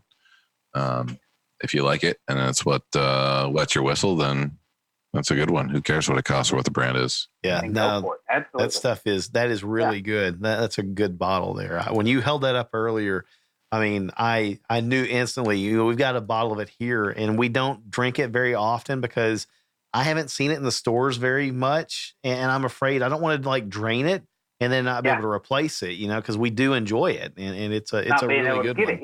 Yeah. It's kind of like one of those where it's like, oh, well, I don't know. It's kind of not really like a special occasion or anything. It's like, well, I just want something special to drink tonight, and we'll go get that. So I'm with you. Very cool. Very cool. Any new cigars lately? I have not had anything new in the cigar world in quite some time. Okay. I've stuck to my old faithful CAOs and That's just what I've been smoking lately. So I apologize. I interrupted you. You were saying you were going to put Bibb and Tucker up there with another spirit. What were you going to say? I was going to say, what you were talking, Blade and Bow. Oh, yeah. By far one of my favorites, but not something that I drink all the time. Can be a little harder to get here. Yeah. So when it's available, I'll pick one up, and then I kind of space it out. I guess you would say, okay, I haven't had that in a while. Let's have a Blade and Bow. I would put this up there with that. It's not something I drink every day, but it's definitely something based on the availability that I'll definitely want to keep it around and make sure that it doesn't go to waste too soon. It's amazing how geographically particular certain things are distributed, right? I mean, that's a weird way of saying that, I guess. I was trying to get those words out and it felt a little awkward the way I described it. But, I see that people in in Memphis, Tennessee, which is about 3 hours away from me, they have no trouble finding some of the stuff that in Nashville people are buying and selling on the secondary and on tertiary markets, which, it's like a bottle of something that street price at a retail store is $50 on the secondary market, maybe 100, 125. And then you'll see it for up to $200. Yeah. And it's like, if you drive 3 hours, you can buy cases of this stuff.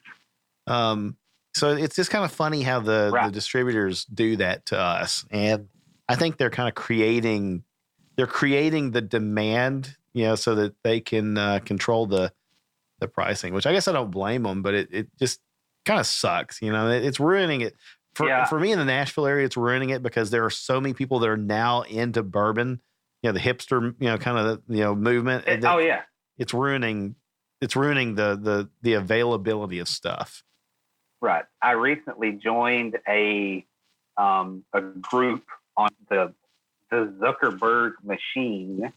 And it's a secondary market group, and I'm seeing some of these prices, and I almost feel bad because, in a way, I'll go to my local store and buy a case of it. Yeah. And then just turn around and double my money. Sure. And there's a lot of products that I could easily do that with. Yeah. Yeah. And at the same time, I see a lot of folks selling stuff that I can't get at all. And I'm completely floored by the prices that some folks are willing to pay for some of that stuff. Right. Yeah. I don't know, man. I mean, it's like I said, it's kind of ruins it for me. There are things that it's like, I'm not going to pay that for a bottle of bourbon or whiskey. I will find it eventually in the store, and that's it. I stumbled into some Blood Oath number 5 at the store not too long ago. And that's the one that's aged for a little while in rum casks, right? And it adds a really good flavor to the whiskey. But when I bought it, the store owner's wife was at the counter, and first of all, she said, our normal discounts, like if you're a member of their club, they don't apply to this. And if you've accumulated points, it's kind of like a frequent purchasing program, that doesn't apply to this either. It's just what it's marked. And I said, well, okay. So it's, I looked at the shelf tag is $100. It's like $100 really. It's like, 90 something. And I said, fair enough. Right. I'll go ahead and buy it. And got it home and enjoyed it. And I thought, well, I'll go back and get another one. And she remembered me, and she's like, I'm sorry. We're also limiting this to one for customers so that people don't do exactly what you were describing. And I said, okay, fair. I left, and then I really thought about sending my wife back in for the other one. Oh yeah, right? Because it's like, I want to. We like this. We're going to drink it, and I don't want it to be gone that quickly. But instead, it's made us kind of savor it, and we open it up occasionally. So yeah. And I'm not patient like that. No. I recently celebrated my 40th birthday. Oh, congrats. Yeah. And when we went to dinner, one of the nicer places here in town. I live in a really small town, but we went to one of the nicer places here in town, and I had a glass of Parker's Heritage 11 year. Oh, okay. I've not tried that. Good. I've heard it's good. Right. It's really good. And when I say it's really good, it's probably one of those that I would be willing to pay more for than Gotcha. what it's worth. But they're very hard to find down here. Retail is like $100. Wow. Okay. So you can imagine what the secondary market is for a $300 bottle of bourbon. And I was doing some looking around and so, man, if I can find one of these, I'm gonna snag it up. All right. No, I'm not hitting the secondary market for Parker's Heritage. It's great. It tastes good. I would definitely love a couple of bottles, but not for that money. Yeah. So I understand what you were saying. There's just some stuff I'm just not going to pay that. Right. And it is what it is. If that means that there are some things that I can't enjoy as much as I would like, hey, it's just so be it. Yeah. It's a little disappointing, but no, I'm with you, man. I've had people offer to buy some things that I've got. I'm like, look, I've got one in particular that my wife bought me for Christmas a few years ago, and people have offered me 4 times. It's a bottle of Van Winkle, right? And I'm like, no, I'm not. Mm-hmm. I'm not going to do that. It's this one's a Van Winkle 12-year, whatever. It's not Pappy. It's the other one, and I'm just not. This was a gift, right? It's not for sale, right? And the sentiment behind it is worth more to me than you've got in your bank account, and that just kind of dumbfounded the guy that was like, no, I'll like $500 was the offer, and I'm like, I'm not seriously not going to do it. It's irreplaceable for me. So, Mark, what about you, man? What have you gotten into lately in the cigars or the spirits world? So I have been. Look at that. Yeah. Doing well on the Clayton James that you gifted me in where the hell were we? Indiana. We were in Indiana. Yeah. That place. It's I normally stray to more of a prominent bourbon. That's a Tennessee whiskey. Yeah. And this is the Tennessee whiskey, and I normally lean to the bourbon side. Right. But this is really great. Good. I'm glad you like that. Yeah. Really, really good, and definitely different. But it was a very welcoming taste. Yeah. So I've been very happy with that. Very cool. Drinking it tonight. Okay. The bourbon that I've been drinking lately is a McKenna 10-year. Yes. Yes. Yeah. Definitely on my. Is a good one. Yeah. Yes. I really like this one. Agree. And that's not super hard to find, it seems like, at least down here. So. And it's not expensive either. Right. We got a New Hampshire. It is not expensive. Yeah. No, it's great. But still, my bourbon of the year, the 2019 year so far, is that Pritchard's. Oh, no kidding. Yes. Yeah. Very good. Yeah. Is it Pritchard's? Pritchard's? It's What Pritchard's. was that? It's Pritchard's. Yeah. Pritchard's. Yeah. Yeah. Man, it's my bourbon of the. I can't think of many that I liked better. No, I'll tell you what's nuts, right? Is that distillery is not far from. I mean, it's Middle Tennessee area, and it's hard for me to find that stuff. So we should just go over there and go halves on a barrel. Well, yeah, and you could. I mean, like, so, come down for NRAM next year a little earlier, stay a little late. And there are distilleries around here that are worth going to, right? I mean, within not too far from here, you could go do the Jack Daniels tour, you could do the Pritchard's tour, you could go do all these different things. But if I went to the Pritchard's distillery, I think I could buy it there in their bottle shop. But it's hard for me to find it in some of the local liquor stores completely. And retail, yeah. It's nuts. They've got one that is fantastic, and I've got just a little bit of it left in a bottle upstairs. I think we bought this, Sandy and I did, at least 9 years ago. But it's the Pritchard's double chocolate bourbon, and it's so. Brad, you're shaking your head. No, you didn't like that one. You've had that one. I tried it, and I cannot. It's totally mental. Okay. It's totally mental. Okay. It has a good taste. Yeah. I cannot get past the fact that, hey, I'm drinking whiskey. Oh, wait a minute. This tastes like chocolate. No, I can't do it. And then, it's just a subtle taste of chocolate. Well, that's the thing. You don't need to get past it because that's what you're doing. That's right. Yeah. Right? You have to embrace that. It's just weird to me. There's also, my wife came in with a bottle of wine, and it has a chocolate flavor. Oh, yeah. I'm not a big wine drinker anyway, but it just messed with my head. This tastes really good. It tastes like hot chocolate, but if I drink the whole bottle, I'm going to be hammered, and that's the problem. Right. No, yeah. I hear you. Well, that one I liked it and it's good. So it's obviously, it's like anything else in life. Everybody's got their own choice. I think the one that two that I've really been impressed with lately, and these are both ryes, Peerless Rye. It's a young rye. I think it's only like, I don't know, 3 years or maybe more than that. I'm probably misquoting that. That one's been fantastic. We happen to find that on sale. I think like retail on it is about $120, and I was like, I am not paying that. But the local shop had it for 80 something on sale. Grabbed a ball of it. I'll probably grab another if I can find it at that price again. It's really good. But Whistle Pig's Piggyback Rye has been really good too. I've enjoyed that. And I'm not a big rye fan. Just in general, I'm just not a big rye fan. But the Whistle Pig really is good. I can sip that and enjoy it, and it's not a problem at all. Yeah. It's very good. I'm not a rye fan either.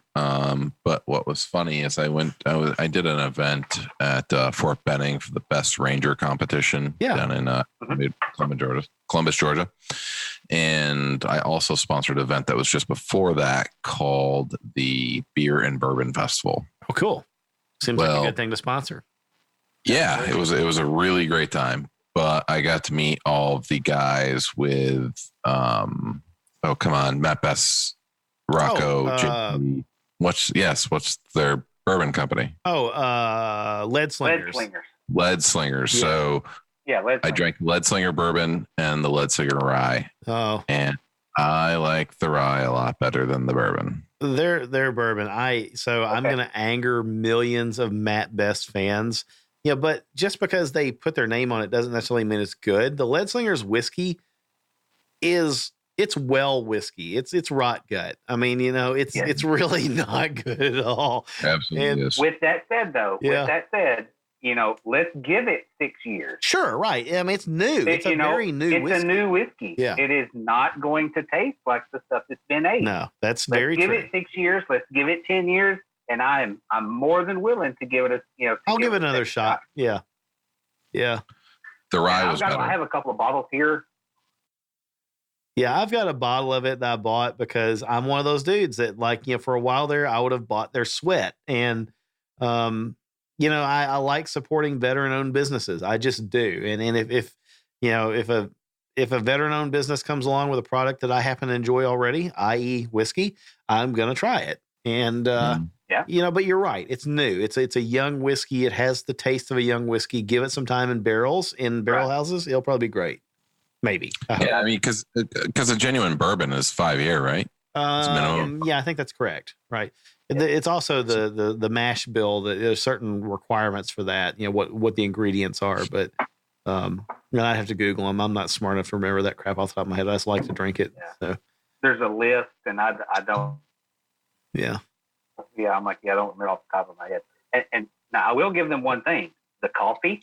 Yeah, I pretty much exclusively drink Black Rifle. Black Rifle, now. That's it for me. Period. Yeah, it's completely different manufacturer. Yeah, it's completely different everything. Really. Yeah, it's just good. It's just good, and it just works.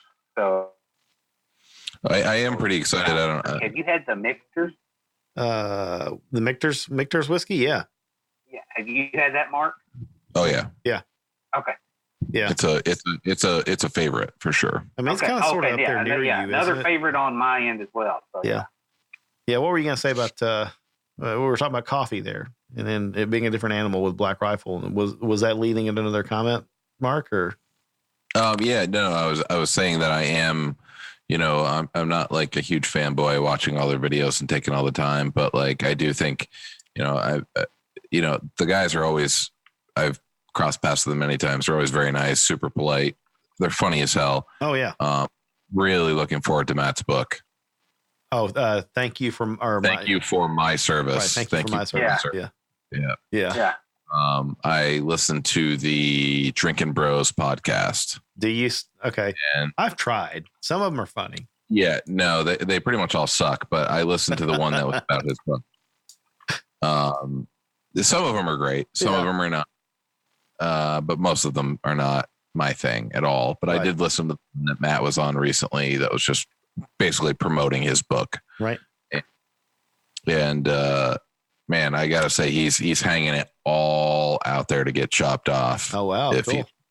If he's wrong, I'm gonna have to go order it now. He's really, really committing to this book being like, you're gonna laugh your ass off, you're gonna cry, you're gonna walk away with this feeling completely different about military service and what your guys are doing for you out there and so on and so forth. So yeah, no, I'm super looking forward to it because I think he does.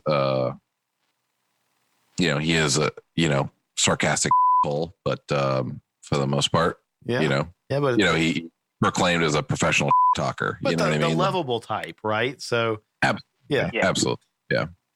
So yeah, I'm definitely looking forward to the book. No, that's fun. Yeah, so it looks like it releases on August 20th, so it's not out there yet. So if you get a pre-order, he's signing every single copy. No kidding. Is it the same even if it's pre-ordered through Amazon, or have you got to order through his website? Nope. No, absolutely through Amazon. Oh, okay. Through Amazon, Barnes and Nobles, everything. But he's guaranteeing to sign every single pre-order. Man, that's impressive. That is very impressive. Mm-hmm. Yeah, I'll do it. I'm like I said, I'm the guy that would buy their sweat. So yeah. Oh, and I'm on. I jumped on Amazon real quick. $18.30 pre-order. I've got it in my shopping cart. I'm about to click the order button. So yeah, that is cheap. I guess that's maybe the last thing to talk about this evening. Anything that you guys are reading or listening to currently that is worth passing on to the audience?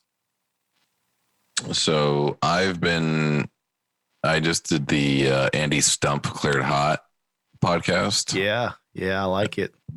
That was really good. I'm enjoying that. Andy Stump, is that what it was? That is. Well, yeah, that's Cleared Hot. Oh no, I'm sorry, I'm confusing. So yes, Cleared Hot, Andy Stump, but the podcast was Crenshaw. Dan Crenshaw's episode. That was fantastic, wasn't it?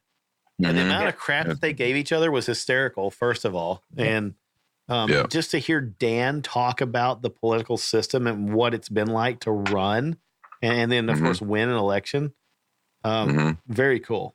Very cool. Yep.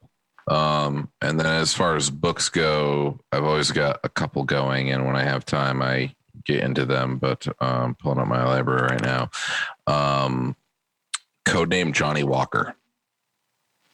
Not familiar with that. Johnny Walker is born Iraqi who weaseled his way into being a terp, or better known as interpreter, for the Army. And then proved himself there and weaseled his way into being a terp with the SEAL teams. Oh, wow. Okay. And got to be trusted and loved and treated as a brother enough within the SEAL team community that Johnny Walker, as a natural born Iraqi, would go on raids in full kit, armor, and uniform, or fatigues rather. The book is about from Johnny growing up in Iraq to being a teenager, to getting married, to having children, to working for the U.S., armed forces in Iraq as an interpreter. Talked about, units would deploy in, deploy out, 6 months here, 6 months there, but he would work every single day in these high risk, high level environments. And then it was about him getting out of Iraq and how he was able to get out of Iraq based on the help that he got from the guys in the SEAL teams that did work with him for years. I think it was 7 or 8 years he was a terp for the teams while in Iraq, and some of the worst and horrible hotspots within the country during the worst times. I'm talking like Ramadi and all this stuff. So like the bad times and the bad hotspots, like he was involved on many countless raids, missions, and so on and so forth. So yeah, until he's, back in the States with his family, and man, oh man, it changes perspective really quickly. Very cool. No, I see that one's on Amazon. Book. It's like $15 on Amazon. So that just got dropped into my shopping cart with Matt's book. So yeah, it's a great book. I did the audiobook. I don't have a lot of time to sit and read, so I listen and do things so I can multitask, so on and so forth. But it's definitely a favorite. Very cool. Yeah. Brad, you got anything that you're reading lately or listening to? Oh, well, the Unf Yourself book, right? Who wrote that? I know there are certain words that we can't say on this podcast. And we would bleep them, but started. Yeah. Gary John Bishop wrote this. I have a self-clarification moment. I have a problem with not finishing projects, and kind of moving on to something else once I get bored with it. And that's what I'm, kind of starting with this. Just let me finish a book. Very cool. It's not like it's 500 pages. Yeah. Let me finish this, and I figure what better way than to maybe make myself a better person as well. So. Gotcha. Yeah. Listening to anything lately, or just? No, I've been most of my time. I mean, I do spend a lot of time in the car, and I have the opportunity most of the time to listen to some decent podcasts. But it seems like lately, most of what I have been doing is just talking on the phone, setting up appointments for work, and I haven't really had a chance to dive into anything new. I'm still listening to Jocko, of course, but that's about the only other thing that I listen to, or that I've had time to listen to. So that can be a full-time job, listening to Jocko, because his podcasts are lengthy, I don't have time to listen to Joe Rogan. I wish I did, because I've listened to a lot of it, but not, I'm not religious about it by any means. So I feel like the Jocko ones are all the same. I feel like they're so freaking similar almost all the time. Maybe I didn't listen to enough of them, but it's like Jocko podcast. Yeah, it's like so like monotone. Yeah. There's no different dynamics. It's always like, this is what we're talking about today. You know what I mean? It's just, right. But I feel like I get so much out of the Rogan because there's so many, like the spectrum of guests that he has is like phenomenal. Right. Yeah. And you never know what you're going to get out of a Rogan podcast. They're going to be, high as hell and drunk and crazy and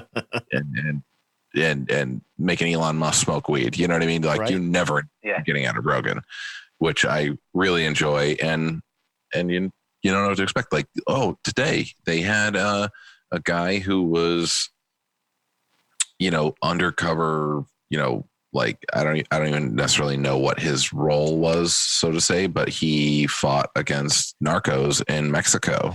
Oh, that was the one with Ed Calderon, right? Yes. Yeah. That was fantastic. Like, who the hell ever would have thought that this was going to pop up on a Rogan podcast? This is exactly what I mean. You never know what you're getting. Right. You know what I mean? You hit play and it's like, okay, what are we going into? You know what I mean? And that's what I love about it. What a cool story and what a bunch of be a fly on the wall. That guy's here for a few days. I have it. It's actually queued up on my phone, which is why I noticed it. It came up on Overcast when it released. And I said, yes, download that. I want to listen to it. I haven't listened to it yet. So, yeah. And then the other one I listened to today was Chong from Cheech and Chong on Rogan. Oh, really? Okay. Yeah. Tommy Chong. That guy's a damn idiot. Like an absolute idiot. Politically off the, like the guy literally smoked himself to his brain is like running on, like they say run on a few cylinders. He's running on a few cells. Like the guy is out of his mind. Right. He started talking about guns and that anybody that owns a gun to protect themselves is an ignorant ass or ignorant fool or something like that. Wow, and I'm like, you've tripped your trigger with me already. And then he starts going on about the cop that didn't go into the school shooting, the cop, Stoneman Douglas. He did it because he knew he didn't have a chance in hell because he knew that the AK-47 was going to kill him. So he made the wise move. Oh gosh. I'm like, that man was a coward. Period. You know what I mean? Right. Like, yeah. Right. It was Kennedy just telling you that little bit without swearing, but I was highly frustrated. And it's like, yeah, that's always the the sad part about listening to a public figure. Not that I ever like looked up to him in any way, but I got a kick out of some of his stuff. Sure, you know what I mean? Like, and this kind of ruins. So when you enjoy it and then hear their political views and how far they are extreme, extreme left, it's like, man, it's like, used to like you, but now I'm just like, ugh. I mean, it's like the Dixie Chicks, right? Years ago when they opened their mouths and ruined a lot of people from listening to them. A lot of people like their music that just suddenly said, "No, you're dead to me," right? So, Matt Damon, same thing. Seth Rogen, same thing. Right. You know what I mean? Yeah. All those guys. It's like I used to like enjoy the Bourne movies, and now I'm just like, dude, you got how much money did you make off these movies, running guns and shooting everybody all the time, and like blasting everybody? But I own a gun, and I'm a problem. Right. You know what I mean? Right. You can screw off, man. Oh, good segue. I went and saw John Wick 3 last weekend. That was fun. You completely have to suspend all reality if you know anything about guns, right? But the gun handling was good. It's just that the Wick's you don't get 3 movies out of it if he gets killed, right? So there was there's a lot of disbelief in that stuff, but I think the scenes where Halle Berry had her Malinois, the dogs, the attack dogs working, those are the best scenes of the whole movie, because there were a lot of dudes getting bit right in the balls by Malinois in that fight scene. And I thought, and the great thing is if you've ever watched working dogs like that attack, and with guys in bite suits, they'll shake their heads back and forth. You've got a 75-pound muscular dog just latched onto a dude's crotch in this movie, and the guy's on the ground, and the dogs are just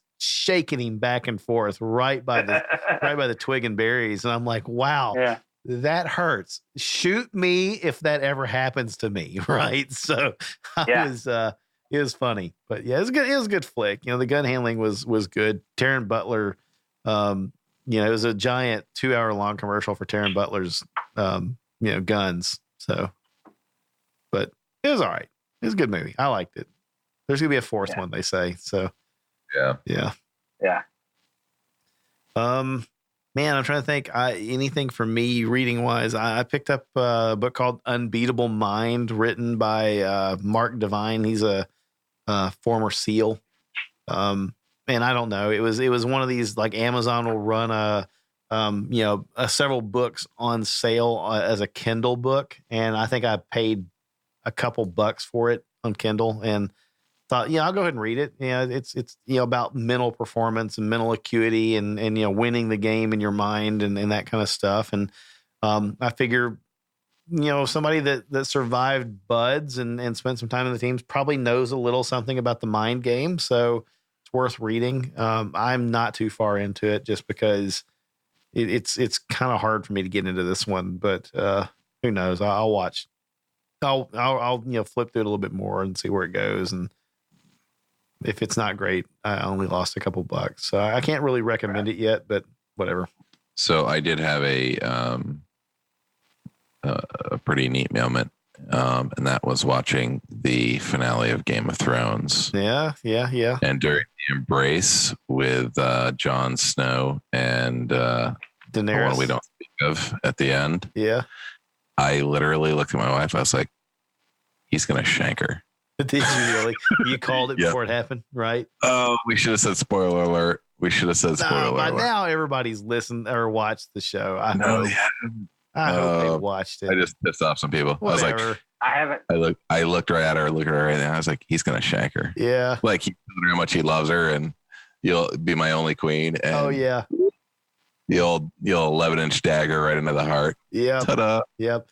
When he did it, I think I came out of the seat and I was like, I'm like screaming, he did it, right? Because I was like, come on, John's gonna have to be the one that takes her out. And I thought surely they will not be that gratuitous to the fan to give us what we want. And then it happened. I was like, oh, this is awesome, right? But yeah, I don't know. I mean, so Brad, I don't know. Are you a Game of Thrones guy, or were you, or no? Kind of got that look. the best meme of 2019 so far is, I'm sorry your dragon show ended the way it did. Oh God. Right. I'm not a Game of Thrones person. I'm not even a TV person, really. No, I've not seen a single minute of Game of Thrones. The only thing I know about it, and I don't know his name, but the guy that says, he drinks and he knows things. Yeah. I've got that T-shirt, but other than that, that's the only thing I know about Game of Thrones. Right. Yeah. No. Well, I think I read something or it was probably like a meme or a joke or something, but how they hook half of the men in the country is because they started the first 2 seasons as basically soft porn. They did. Correct. It was. There was that going for the first few seasons. Yeah. I think my favorite mockery of Game of Thrones, though, was when South Park did the Game of Thrones episode, and the theme music for Game of Thrones is very iconic. And the only thing that they sang it to the tune of the theme, but it was the word wiener. It was, they sung wiener as the music.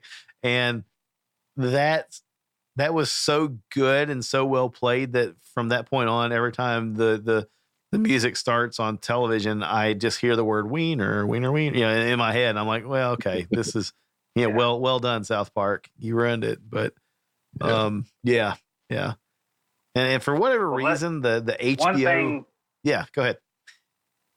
Well, I just wanted to let's quickly segue into how many times the Simpsons have been right about how a show ends, or something major in history taking place, and they did the ending for the Simpsons however many years ago, and it's exactly how Game of Thrones ended. Pretty wild, right? I saw that, and I just wonder if the Game of Thrones producers were aware of that, and if it played into their subconscious or what. You have to think so, but who knows? I mean, the one episode with Donald Trump coming down the staircase. I mean, like, how could they have possibly predicted that 20 years ago? Oh gosh.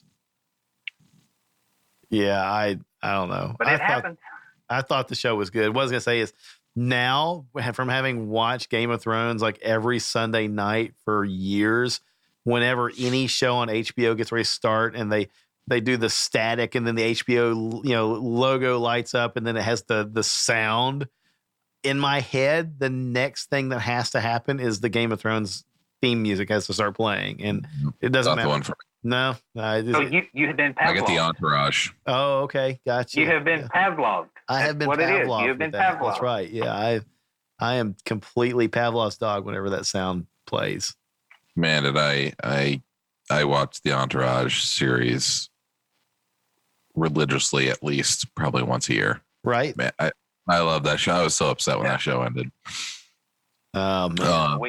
But another one, I would be deleting my Netflix sub, but I've really gotten into Chernobyl. Yes. Oh, yes, you? We have been I want to start that. watching. Yes, we have been watching that as well. It's good. Get in there. It's good. It's good. Oh man. Yeah, very good. Yeah, I think the funniest thing that I saw. What are you looking up, David? Well, I was looking for the quote, and it's legit. I thought it was a meme, but the headline was Game of Thrones writers petition fans to write their own GD show if they're so smart. and I thought, no, that can't really, but they legitimately said that, which I think is just fantastic, that they're like, no, if you think, Benioff and Weiss, they were like, no, if you think you can do better, you can do it. But yeah, that's pretty funny. Oh, well. Well, guys, it's been fun. I think we should do this more often. So I'm trying to think of anything else wise or whatever that we can, impart to the listeners as we leave them. But here's the thing. Here's actually what I did want to get out before we leave.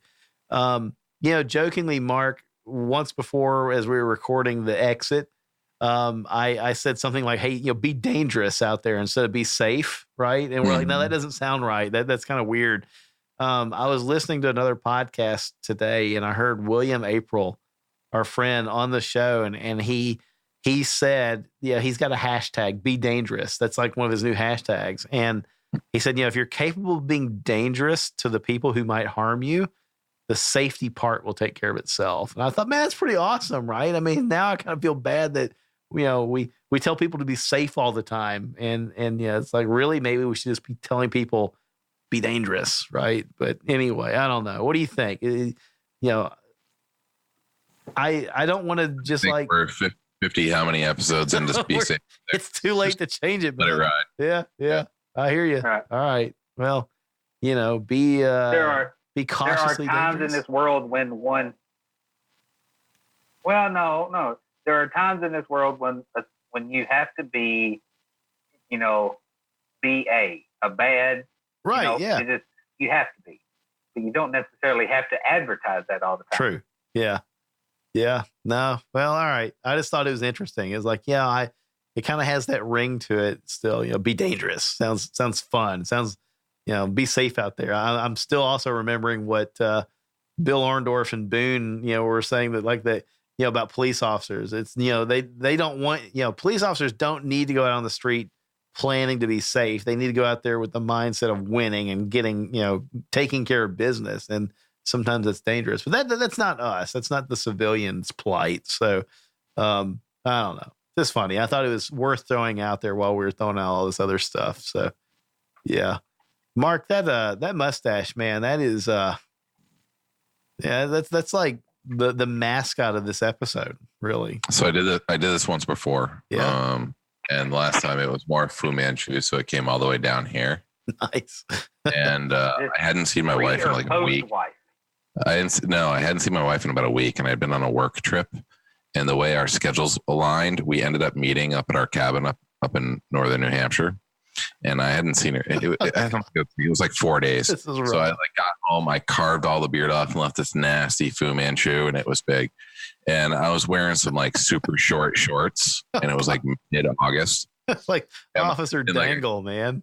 Yeah, it was like a cut-off T-shirt. Yeah. And just as she pulls into the drive at camp, I'm like right there in the front yard, and I throw my leg up on a barrel, and I pop an eyebrow, and I just gave her this smile and nodded my head real slow.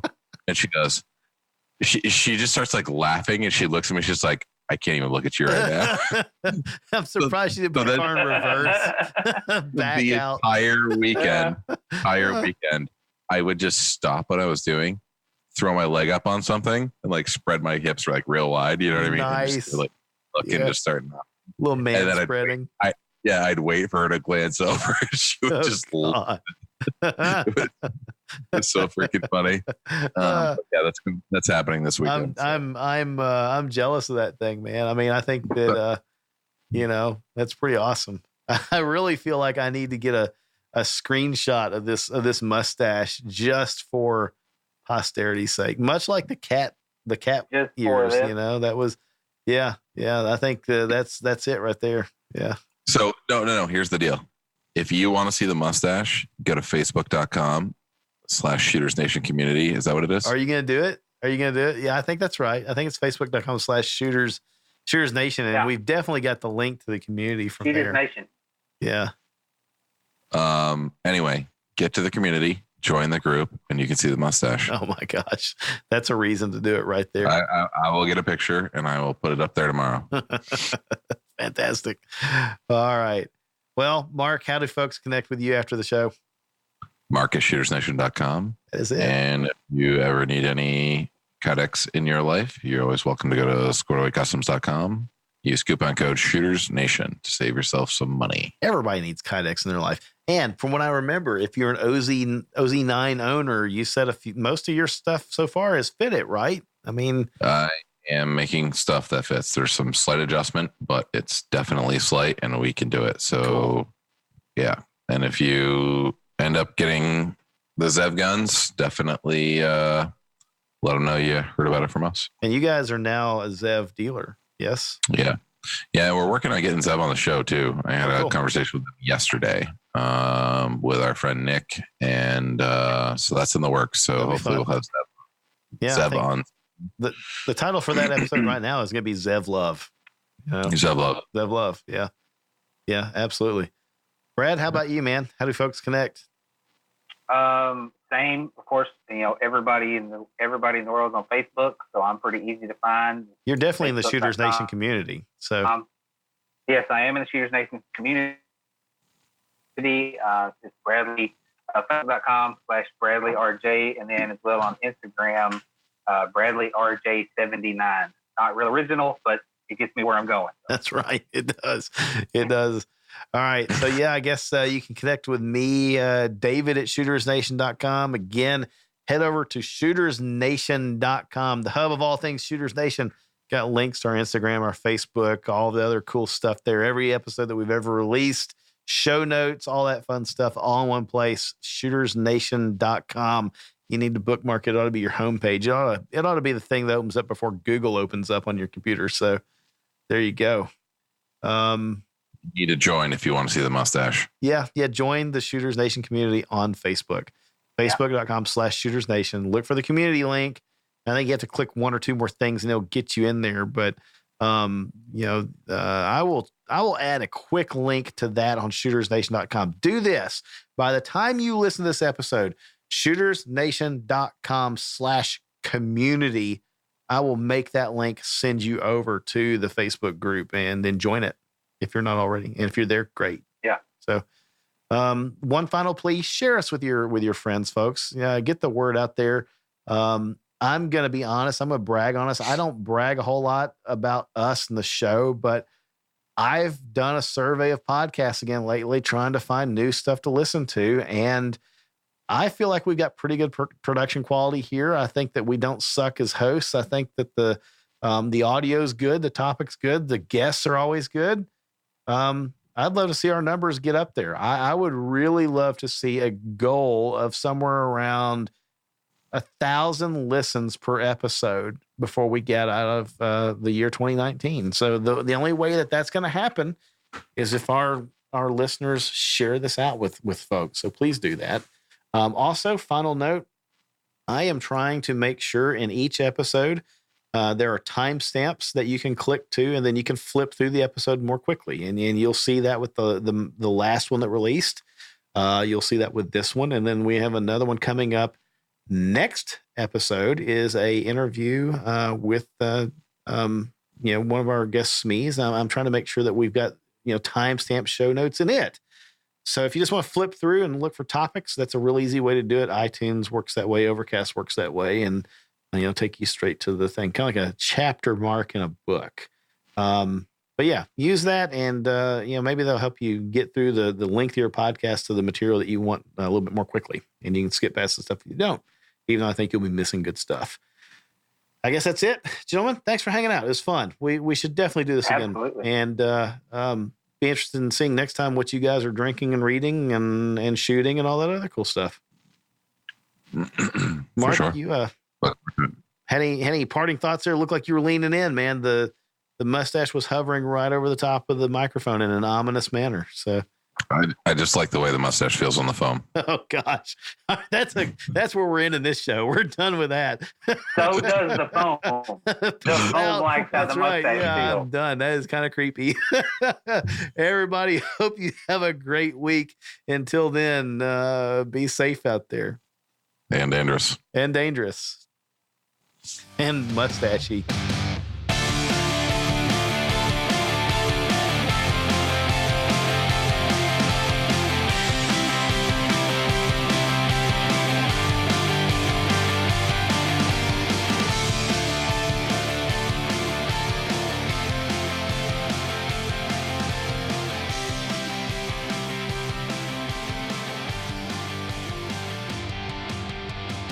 The preceding segment was a production of the Shooters Nation podcast. Visit us online at shootersnation.com.